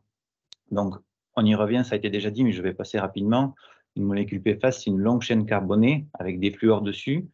Plus la chaîne va être longue, plus la molécule va être rigide et solide et volumineuse. Et ensuite, en bout de chaîne, on va avoir un groupement, donc, qui peut être carboxyle, phosphate, sulfonate, différents groupements qui vont conférer à la molécule différentes propriétés physico-chimiques. Donc vraiment, l'atout de ces molécules, c'est la présence du fluor. Comme ça a été dit, je crois, dans la première présentation, le fluor a une très forte électronégativité. Pour ceux qui n'ont pas vu de tableau périodique, depuis un petit moment, j'en ai mis un en haut à gauche. On peut voir que le fluor est tout en haut à droite. Et donc, du coup, avec le carbone, sa lésion avec le carbone est considérée comme l'une des plus fortes en chimie organique du fait qu'il y a une grosse différence d'électronégativité entre les deux. Également, le fluor, il permet également de réduire considérablement la tension de surface de la molécule. Et du coup, ça confère aux molécules PFAS une tension de surface inférieure à celle des eaux et même des huiles. D'où leurs propriétés notamment hydrofuge et oléofuge. Ensuite, un dernier point, c'est le petit encadré, donc le l'ion fluor en haut à droite. Il a une forte densité électronique. Si vous remarquez, donc si on revient au cours de chimie, il a 3 doublés non liants qui agissent vraiment comme un bouclier électrostatique estérique autour de l'ion. Et donc, du coup, ça confère donc aux molécules PFAS une résistance à la fois thermique et chimique. Donc, tout ça pour dire que voilà, c'est vraiment des molécules qui ont été designées et étudiées pour vraiment résister à plein de conditions environnementales possibles. Et c'est pour ça qu'on les retrouve dans plein d'applications, comme ça a déjà été montré. Donc, on peut passer à la suite. Donc là aussi, on est déjà revenu un peu sur la réglementation qui existe actuellement. Donc là, je vais parler donc dans cette diapo-là des eaux de consommation humaine. Donc on voit qu'on a à la fois un paramètre qui est le total PFAS, qui est la totalité des substances alkylées per- et polyfluorées, qui est à 0,5 microgrammes par litre. Et ensuite, on a une somme des PFAS, donc les 20 PFAS qui ont été annoncés comme à surveiller dans les eaux de consommation humaine, où là on a ces 20 et dont la somme ne doit pas dépasser 0,1 microgramme par litre. Sur la diapo suivante. Sur la diapo suivante, donc là c'est plus la réglementation au niveau environnemental, donc dans ce qui est les eaux superficielles plutôt, donc rivières, lacs, etc. Là on voit que pour le moment, on a une réglementation qui est en fonction sur 7 PFAS voilà, bien stratégiques, avec une LQ à 0,002 microgrammes par litre. Donc c'est ce qui a été mis en place dernièrement. Voilà. Et ça risque de changer du coup avec tout ce qui est entrepris actuellement sur ces composés-là. Donc voici voilà, les limites de quantification que nous, en laboratoire, on a dû atteindre, que ce soit pour les eaux de consommation humaine ou les eaux environnementales. Suivant. Donc quand on a fait le développement, en fait, on s'est, entre guillemets, amusé à analyser plusieurs types d'eau. Donc on a analysé des eaux embouteillées, des eaux de robinet, des eaux de forage. Voilà, on a vraiment essayé d'avoir un panel le plus exhaustif possible. Et donc là, j'ai juste en fait résumé un petit peu les composés PFAS qu'on a retrouvés préférentiellement, j'ai envie de dire, dans ces eaux-là. Donc on va retrouver bien évidemment les PFOS et PFOA, qui sont voilà, deux des PFAS les plus connus. Et ensuite, notamment, on peut voir que le PFHXA, à plus d'une dizaine de nanogrammes par litre, a été retrouvé, notamment dans les eaux du robinet qu'on a pu tester. Donc notamment, je pense que le PFHXA est notamment utilisé notamment en substitution des PFOA qui sont actuellement interdits. Donc voilà, c'est un élément PFAS qui, je pense, est utilisé plus préférentiellement actuellement. C'est pour ça qu'on l'a retrouvé un peu plus préférentiellement sur nos eaux. Et ensuite, au niveau des fréquences d'analyse, donc on a analysé en tout 12 eaux, donc là, enfin, sur cette étude-là, et on voit que bon, le PFOA est revenu positif quasiment sur l'ensemble des eaux qu'on a pu tester. Ça, c'était lors de nos tests de recherche et développement. Donc, si on passe à la suite. Donc, au laboratoire phytocontrôle, voilà, on essaye de travailler sur des appareils de dernière génération. En fait, ce qu'on essaye de faire, c'est de travailler sur de l'injection directe. Donc, de l'injection directe, c'est, voilà, étant donné qu'on travaille plutôt sur des eaux quand même qui sont propres, que ce soit superficielles ou des eaux de consommation humaine, on essaye de préparer l'échantillon le moins possible. Donc, on essaye d'éviter tout ce qui est extraction de liquide-liquide ou séparation ou préconcentration sur phase solide, type SPE. On essaye vraiment d'analyser directement l'échantillon, juste en mettant un étalon interne à l'intérieur, et ensuite de lancer ça sur les machines. Donc, c'est pour ça qu'un gros travail de notre développement a été réalisé directement sur les machines afin de pouvoir atteindre, sans qu'il y ait d'étape de préconcentration au préalable, les limites de quantification demandées dans la réglementation. Donc, on a une plateforme analytique, voilà, on a de GC, LC et tout un autre tas d'instruments. Et donc, voilà, le fait de ne pas faire trop de préparation d'échantillons nous permet d'avoir des temps d'analyse assez courts et surtout, et c'est ce qui est vraiment important pour les PFAS, d'avoir un risque de contamination réduit. Moins on va faire des étapes de préparation, de pré-traitement d'échantillons, moins on a de risque d'avoir une contamination derrière. Donc, si on va sur le screening PFAS plus en détail que nous proposons, donc c'est la diapo d'après. Donc, c'est un screening qui se fait en chromatographie liquide, donc masse-masse, et on a au total 26 composés dans ce screening-là. Et donc, on a rendu des résultats. Alors, le screening, c'est un run chromatographique d'environ une dizaine de minutes. Donc, pour ceux qui ne seraient pas habitués à voilà, la chromatographie, qu'est-ce que c'est? En gros, on va faire passer tout un échantillon à travers une colonne chromatographique. Et le long de cette colonne chromatographique, en fait, les PFAS vont être séparés selon leur affinité physico-chimique. Et donc, en sortie de colonne, ils vont être tous séparés et sortir un par un. Et en sortant un par un, ils vont ensuite être détectés individuellement en spectrométrie de masse. 80% des molécules sur notre screening sont accréditées COFRAC, donc ont suivi un processus de validation selon un NFT 90-210. Et comme je le disais, voilà, un des process importants au niveau de ce développement pour les PFAS, c'était la gestion de la contamination. D'une part, il fallait éviter tout ce qui est verrerie, parce que les PFAS peuvent s'absorber sur le verre notamment. Donc tout ce qui a été utilisé, que ce soit en prépa ou même sur l'appareil, l'instrument analytique en lui-même, voilà, on a dû changer des tubulures exprès pour ne pas avoir de contamination et pour descendre à des limites de quantification qui sont basses, donc telles que le 2 nanogrammes litre. Et également, quelque chose qui ne se fait pas couramment en analyse de chromatographie liquide, mais qui est préconisé pour ces composés-là, c'est l'utilisation d'une colonne de délai. Donc, en plus d'une colonne chromatographique, on a une colonne de délai qui nous permet en gros de s'affranchir de la pollution en PFAS que peut apporter notre instrument et nos phases mobiles. Donc voilà, il y a plein de choses comme ça qui sont mises en place pour ce screening-là, parce que vraiment le cœur du problème, ça a été la sensibilité pour atteindre les LQ en injection directe et la gestion de la contamination. Et donc, bien entendu, voilà, on a fait en sorte que l'ensemble des limites de quantification qu'on propose sur les 26 composés soient en accord avec les réglementations. C'est ce qu'on voit juste après. Vous avez ici donc le listing complet de notre screening PFAS au laboratoire. Donc, on retrouve les 7 molécules réglementées dans la colonne du milieu à 0,002 microgrammes par litre. Les PFAS où il y a la croix, donc ce sont les PFAS qui sont nécessaires pour l'analyse des PFAS dans les eaux de consommation humaine, donc les fameux 20 PFAS dont la somme ne doit pas excéder 0,1 microgramme par litre. Et donc on voit que voilà, pour la plupart des PFAS, on est à 2 nanogrammes litre et on monte jusqu'à 20 nanogrammes litre pour des PFAS un peu plus complexes à analyser. Donc là, vraiment, l'intérêt de notre méthode, c'est injection directe, donc en un quart d'heure, en gros, on a un résultat. Et on peut déjà proposer avec ces études-là voilà, un résultat fiable et juste. En plus des composés les plus principaux, donc on voit les sulfoniques en bleu, les octanoïques eoriques en rouge, et en vert, voilà, on a essayé d'en rajouter qui nous semblaient être d'intérêt un peu plus émergent, notamment les FTS, le 6,2 FTS est encore utilisé actuellement par certains industriels en remplacement du PFOA et PFOS notamment. Donc voilà, on soupçonne de celui-là le retrouver dans nos eaux prochainement, malheureusement.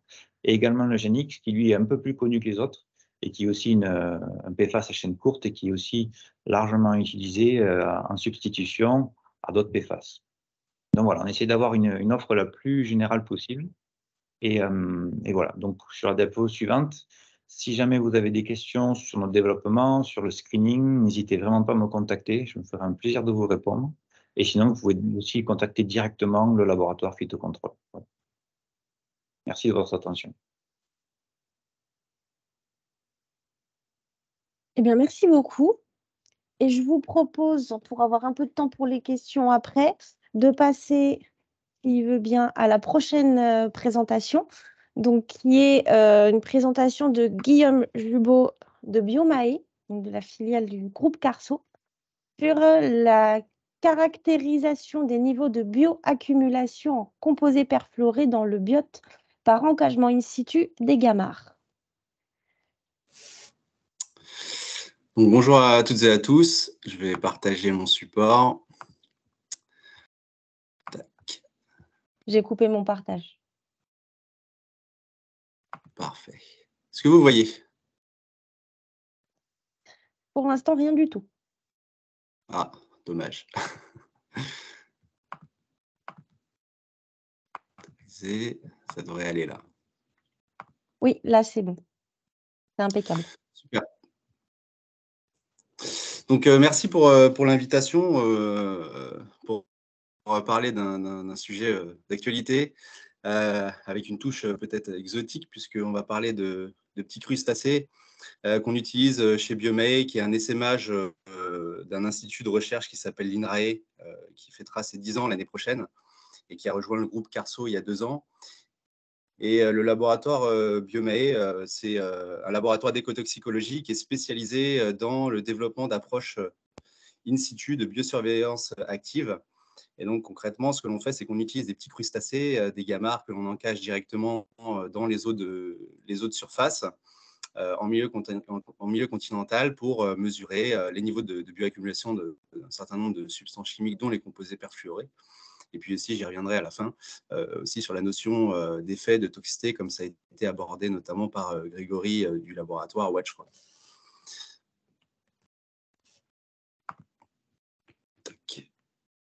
Donc, comme je le disais, effectivement, on a été créé en 2014, donc il y a 25 collaborateurs chez Biomae. Voilà, aujourd'hui, au sein du groupe, on propose un ensemble de solutions analytiques multi-supports pour le suivi des perfluorés, avec effectivement les matrices eau propre, eau usée, boue, sédiments et sol, qui font partie des métiers historiques du groupe et pour lesquels vous voyez effectivement à l'état des développements à ce jour, il y a 100% des substances qui vont être demandées dans l'arrêté ministériel sur les PFAS, avec à ce stade 100% des substances accréditées dans les eaux propres et 80% des substances accréditées pour les matrices solides et les eaux usées. Et puis pour compléter cette offre multi-support, c'est là où se positionne Biomae sur justement l'utilisation du biote d'organismes vivants qui ont leur pertinence, notamment pour les substances à caractère hydrophobe, bioaccumulable, bioamplifiable, dont font partie les perfluorés. C'est d'avoir des matrices complémentaires justement pour pouvoir mieux caractériser, identifier la présence et le devenir des substances chimiques dans l'environnement. Donc moi, je vais vous faire un focus aujourd'hui sur le biote, avec tout d'abord, pour les néophytes, justement, de quoi on parle, quoi. Donc, concrètement, en fait, nous, ce qu'on réalise chez Biomae, c'est des tests de bioaccumulation sur des gamarres. Donc, globalement, en fait, depuis plusieurs années, on est assez actif au niveau des instances de normalisation et de ce travail a émergé un certain nombre de normes, notamment sur l'encagement de gamarres pour la mesure de substances chimiques. Et globalement, ce que vous pouvez retenir de cette méthodologie, c'est qu'il y a trois grandes étapes. Donc, la première étape, c'est de la production d'organismes d'essai, comme ça peut se faire pour des tests d'écotoxicologie classiques de laboratoire. Mais notre particularité, c'est, vous verrez par la suite, c'est vraiment qu'on expose les organismes sur site. Donc, en fait, les organismes, les gammas, en fait, sont produits sur notre site de production, hein, qui est dans l'Ain, à proximité du laboratoire. Donc, vous voyez, en fait, les bassins d'élevage. Et puis, à partir de ça, en fait, on va ramener des lots de gamarres au laboratoire qui vont être stabulés pendant une quinzaine de jours, hein, de manière à acclimater les organismes avant de les exposer directement sur site. Donc, ils sont élevés en conditions contrôlées, vous voyez. Et suite à cette phase d'exposition, les organismes sont sélectionnés. On va calibrer, en fait, pour le test d'accumulation des organismes mâles d'une certaine taille, qui sont ensuite encagés, transportés en express vers les sites d'études, où ils sont exposés directement dans le milieu en conditions réelles, naturelles. Enfin, voilà, ce qu'il faut retenir aussi, un des caractères innovants de cette méthodologie, c'est, voilà, je l'ai déjà dit avant et j'y reviendrai, c'est le côté de suivre la bioaccumulation et les substances bioamplifiables, hein, qui vont justement s'accumuler dans les organismes et les chaînes trophiques, hein, et puis pouvoir générer des effets toxiques. Puis aussi, le gros intérêt de l'encagement, c'est de pouvoir faire de l'exposition en continu pendant 21 jours sur site. Et globalement, ce que l'on voit, c'est que, en fait, par rapport à du prélèvement ponctuel d'eau, on va être capable d'intégrer la variabilité des concentrations au cours du temps, d'accumuler les substances dans cette sonde biologique et finalement, dans certains cas, d'être capable de détecter des composés perfluorés là où on ne les détecte pas dans l'eau. Donc, à la suite de cette exposition sur site, les organismes sont récupérés et sont ramenés au laboratoire sur lequel, en fait, on va compter la survie. Donc, ça donne aussi une indication sur le niveau de toxicité. Mais plus spécifiquement pour les perfluorés, les organismes sont pesés, congelés et envoyés à Carso, hein, donc les chimistes du groupe Carso qui ont développé les méthodes pour analyser les composés perfluorés. Donc, au niveau de l'analyse en tant que telle, alors je ne vais pas rentrer trop dans le détail. Si vous avez des questions, il y a des gens de Carso qui pourront y répondre. Mais globalement, on fait une extraction à partir des organismes, puis une analyse en LC-MS-MS pour l'analyse, en fait, des 12 composés perfluorés qui sont disponibles aujourd'hui dans le gamma et qui sont sous accréditation. J'y reviendrai par la suite aussi. Un des paramètres qui est important aussi, c'est le mesure du taux de lyophilisation, du taux de matière sèche dans les gammas, puisque ça, c'est une donnée d'entrée, notamment on verra par la suite, sur les normes de qualité environnementale qui ont été définies pour le biote et pour lequel il y a une NQE pour les PFOS, et des facteurs de conversion qui ont été développés pour passer des concentrations de gammar aux poissons, et pour lequel, justement, le taux de matière sèche est une des données qui est importante, justement, pour pouvoir faire l'équivalence aux poissons et pouvoir vérifier la valeur réglementaire. Donc, quand on regarde au niveau réglementaire, donc effectivement, en introduction, on a vu un panel large de tout ce qui peut se faire au niveau des différentes matrices en fonction des enjeux sanitaires, environnementaux. Plus particulièrement sur mon propos par rapport au biote, depuis 2013, en fait, il y a une évolution de la directive cadre eau au niveau européen qui a introduit justement des normes de qualité environnementale dans le biote pour des substances qui sont caractérisées pour leur caractère hydrophobe. Donc, vous avez la liste, en fait, des 15 substances qui disposent d'une NQE dans le biote sur le tableau de gauche. Vous voyez un certain nombre de substances avec des biotes de référence. Et puis là, effectivement, on retrouve les PFOS avec une NQE qui est rapportée dans les poissons. Et puis, ça a été évoqué également, ce que l'on attend, c'est dans le prochain cycle des CE, en tout cas, il y a des drafts qui passent, c'est une évolution vers une nouvelle NQE biote qui sera définie pour la somme de 24 PFAS, avec une valeur seuil réglementaire qui est déjà identifiée. Donc, on travaille, nous, déjà sur l'intégration de ces molécules pour pouvoir anticiper et répondre à cette évolution réglementaire. Donc, au niveau du traitement des résultats sur les perfluorés, je vous le disais tout à l'heure, à partir des concentrations brutes qui sont mesurées dans les gammars, il y a des outils qui ont été développés par l'INRAE, l'OFB et les agences de l'eau qui s'appellent l'outil Pulex et qui permet, notamment pour le PFOS, à partir des concentrations qui sont mesurées dans les gammars encagés sur site, de pouvoir faire une conversion pour identifier la concentration théorique que l'on aurait dans un poisson, qui ensuite peut être comparé à la valeur réglementaire pour déterminer effectivement s'il y a des conformités ou des non-conformités par rapport aux stations qui sont suivies. Donc là, je vous ai mis un petit exemple, hein, c'est une illustration de la conformité au perfluoré au niveau national. Alors j'insiste bien sur le fait que c'est une illustration, c'est des données récentes et l'état des lieux, le bilan des stations est en cours au niveau des agences. Mais pour autant, pour montrer justement l'intérêt de la méthode, alors il y a de ça un mois, on a présenté dans un workshop en Belgique, justement, en fait, toutes ces stratégies de surveillance dans le biote avec un retour d'expérience sur le déploiement en France avec les agences de l'eau.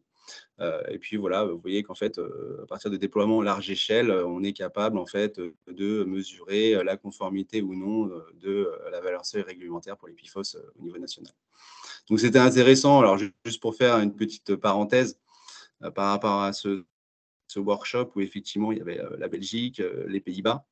Bon, on voit bien, c'est pas une grande surprise de dire ça, que effectivement c'est des molécules à enjeu aujourd'hui, hein, c'est composés perfluorés. Et ce qui est particulièrement intéressant, peut-être inquiétant, mais c'est que ça revient au caractère vraiment bioamplifiable de ces molécules, hein, puisque notamment aux Pays-Bas, ils ont été jusqu'à la mesure de composés perfluorés dans des œufs d'oiseaux piscivores, avec des concentrations qui sont particulièrement fortes et qui dépassent certains seuils de toxicité. Donc voilà, c'est vraiment qui sont au niveau des cinétiques d'accumulation et de toxicité des molécules à enjeu, puisqu'en plus on sait que ça a été démontré pour plusieurs espèces, le fait de l'accumulation dans les chaînes trophiques, on augmente aussi le risque de toxicité pour les prédateurs et les consommateurs secondaires. De manière très plus pragmatique,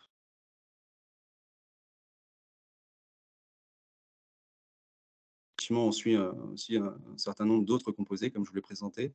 Donc là, c'est une petite base de données sur 2022 sur 645 expérimentations qui ont été faites au niveau national, avec les substances qui sont suivies. Donc vous voyez qu'il y a des grosses variations quand même, hein, sur les taux de quantification. Donc ça a été dit précédemment, hein, ce qu'on retrouve le plus dans l'environnement, c'est les PFOA et les PFOS. Alors, je ne suis pas un grand expert des perfluorés, mais j'avais cru comprendre que c'était un peu les métabolites ultimes de la métabolisation, dégradation des composés polyfluorés. Bon, en tout cas, vous voyez, on les retrouve quand même bien, particulièrement ces deux-là dans l'environnement, avec, vous voyez, au niveau des médianes et des maximums, certaines stations qui peuvent monter relativement haut en termes de concentration, quoi. Donc, à partir de cette base de données, nous, aujourd'hui, on applique une méthodologie qui est maintenant bien rodée, puisqu'on l'utilise depuis plusieurs années chez Biomae. C'est une méthodologie qui a été définie par l'INRAE pour définir des seuils de contamination à partir d'une base de données nationale. Donc, à partir de ces données sur les perfluorés qu'on a commencé à collecter à partir de 2022, on a repris la méthodologie pour définir des seuils de contamination. Donc, brièvement, en fait, l'objectif, en fait, c'est à partir de cette base de données d'identifier, en fait, une distribution normale des concentrations qu'on pourrait assimiler à un bruit de fond environnemental, ou autrement dit à un niveau bas moyen national, qui permet ensuite de déterminer, quand on dépasse ces concentrations, est-ce qu'on a un apport significatif de perfluoré dans le milieu, qui se décline ensuite par des niveaux de contamination que vous voyez sur l'échelle qui est proposée à droite, où en fait on va de 1 à 4 pour identifier les sites où il y a des contaminations problématiques, anormales, et de caractériser le niveau de contamination par rapport à tout ce qui a été observé au niveau national. Donc le niveau 4 étant les niveaux de contamination les plus forts observés pour la substance en France, quoi. Donc voilà, je n'ai pas mis vraiment de résultats, mis à part ce que je vous ai présenté avant, mais un peu comme pour ce qui avait été présenté sur la conformité des NQE PFOS au niveau national, hein, voilà, c'est cet outil-là qui va être développé sur les autres perfluorés qu'on suit maintenant dans les GAMAR, hein. C'est vraiment des outils pour faire du classement et de la priorisation de sites à large échelle, identifier des stations de référence et caractériser les stations les plus contaminées.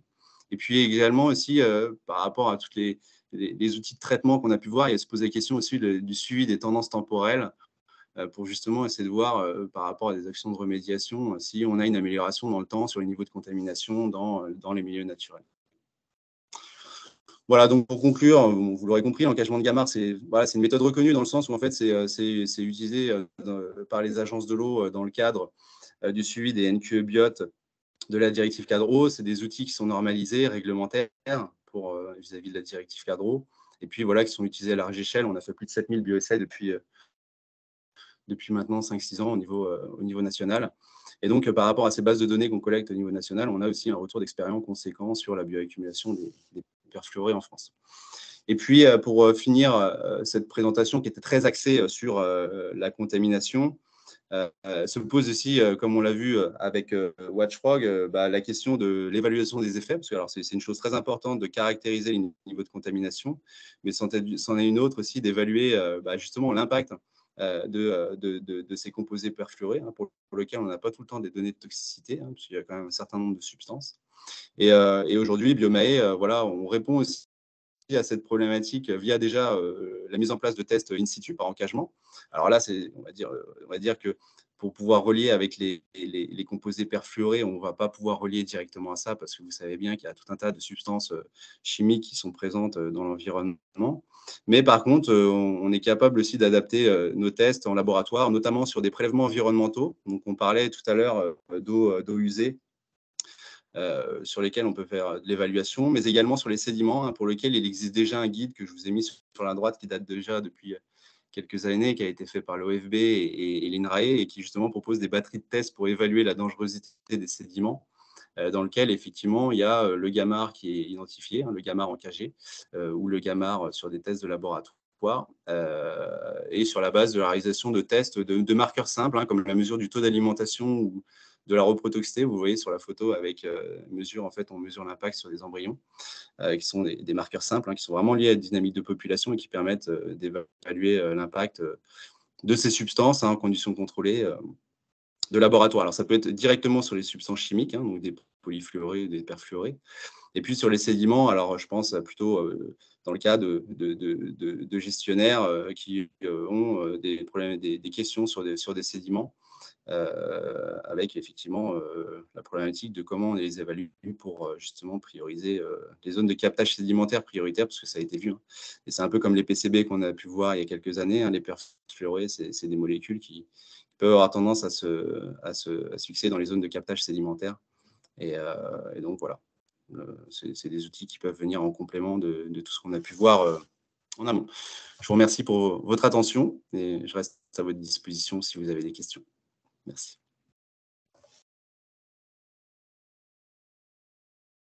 Alors, merci beaucoup pour cette intervention, puis merci à tous les intervenants. Alors, je vous propose maintenant qu'on passe sur un petit temps de questions, parce qu'on a encore quelques minutes, on peut échanger un petit peu. Alors, j'ai vu que tous les intervenants, globalement, ont répondu à toutes les questions qui étaient posées dans le fil de conversation. Donc, est-ce qu'il y a d'autres questions? Donc, maintenant, n'hésitez pas à lever la main si vous avez une question ou un commentaire sur une intervention. C'est maintenant. Donc, est-ce qu'il y a des questions, des commentaires?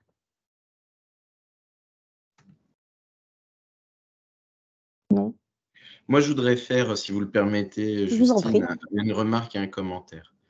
Je crois que l'ensemble des présentations aura convaincu s'il était encore nécessaire après la crise médiatique que l'on vient de connaître, aura démontré l'importance d'adresser ce sujet des PFAS à la fois sur la mesure, le diagnostic, les traitements, et je vois qu'il y a toute une communauté qui est mobilisée, c'est très bien. En revanche, je ne peux m'empêcher de faire ce commentaire que l'on fait depuis une vingtaine d'années, qui est récurrent, c'est-à-dire qu'on en est à la Xème crise sur un type de substance. Je pense sincèrement qu'il serait temps que l'on traite le problème avec des nouveaux outils. Évidemment, je parle en tant que représentant de France au biosurveillance. Je crois véritablement que les outils de biosurveillance sont capables de prévenir ces crises que l'on découvre toujours en retard, puisque on s'aperçoit toujours avec un délai de plusieurs années, voire de décennies, que nous sommes exposés à des substances dont la dangerosité est avérée. Donc, il serait vraiment temps que l'on aborde le problème de la qualité de l'eau avec des outils modernes, dont notamment les outils de biosurveillance. Voilà ce que je voulais profiter de cette opportunité pour souligner ce point.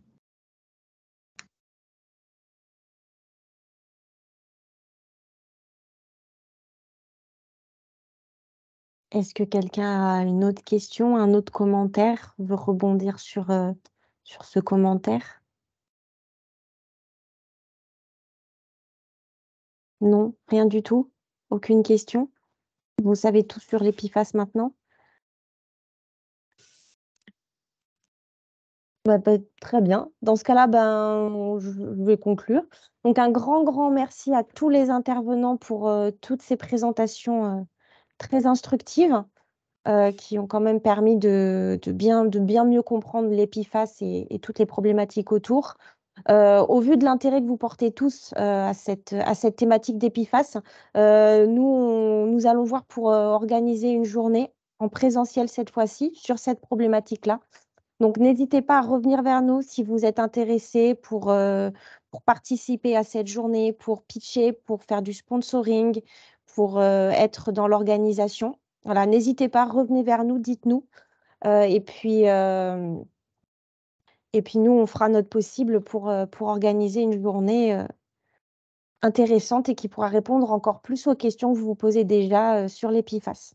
Voilà. Du coup, je vous souhaite une très belle après-midi et puis à très bientôt. Je viens de voir qu'il y a juste une question qui vient de tomber sur les bases de données. Donc, je laisse répondre la personne concernée. En tout cas, voilà, merci beaucoup. Un grand merci aux intervenants, un grand merci aux participants pour l'intérêt que vous portez à cette thématique. Et puis, à très bientôt pour un autre webinaire ou pour une autre journée. Merci beaucoup. Merci beaucoup. Merci beaucoup. Au revoir. Merci, au revoir.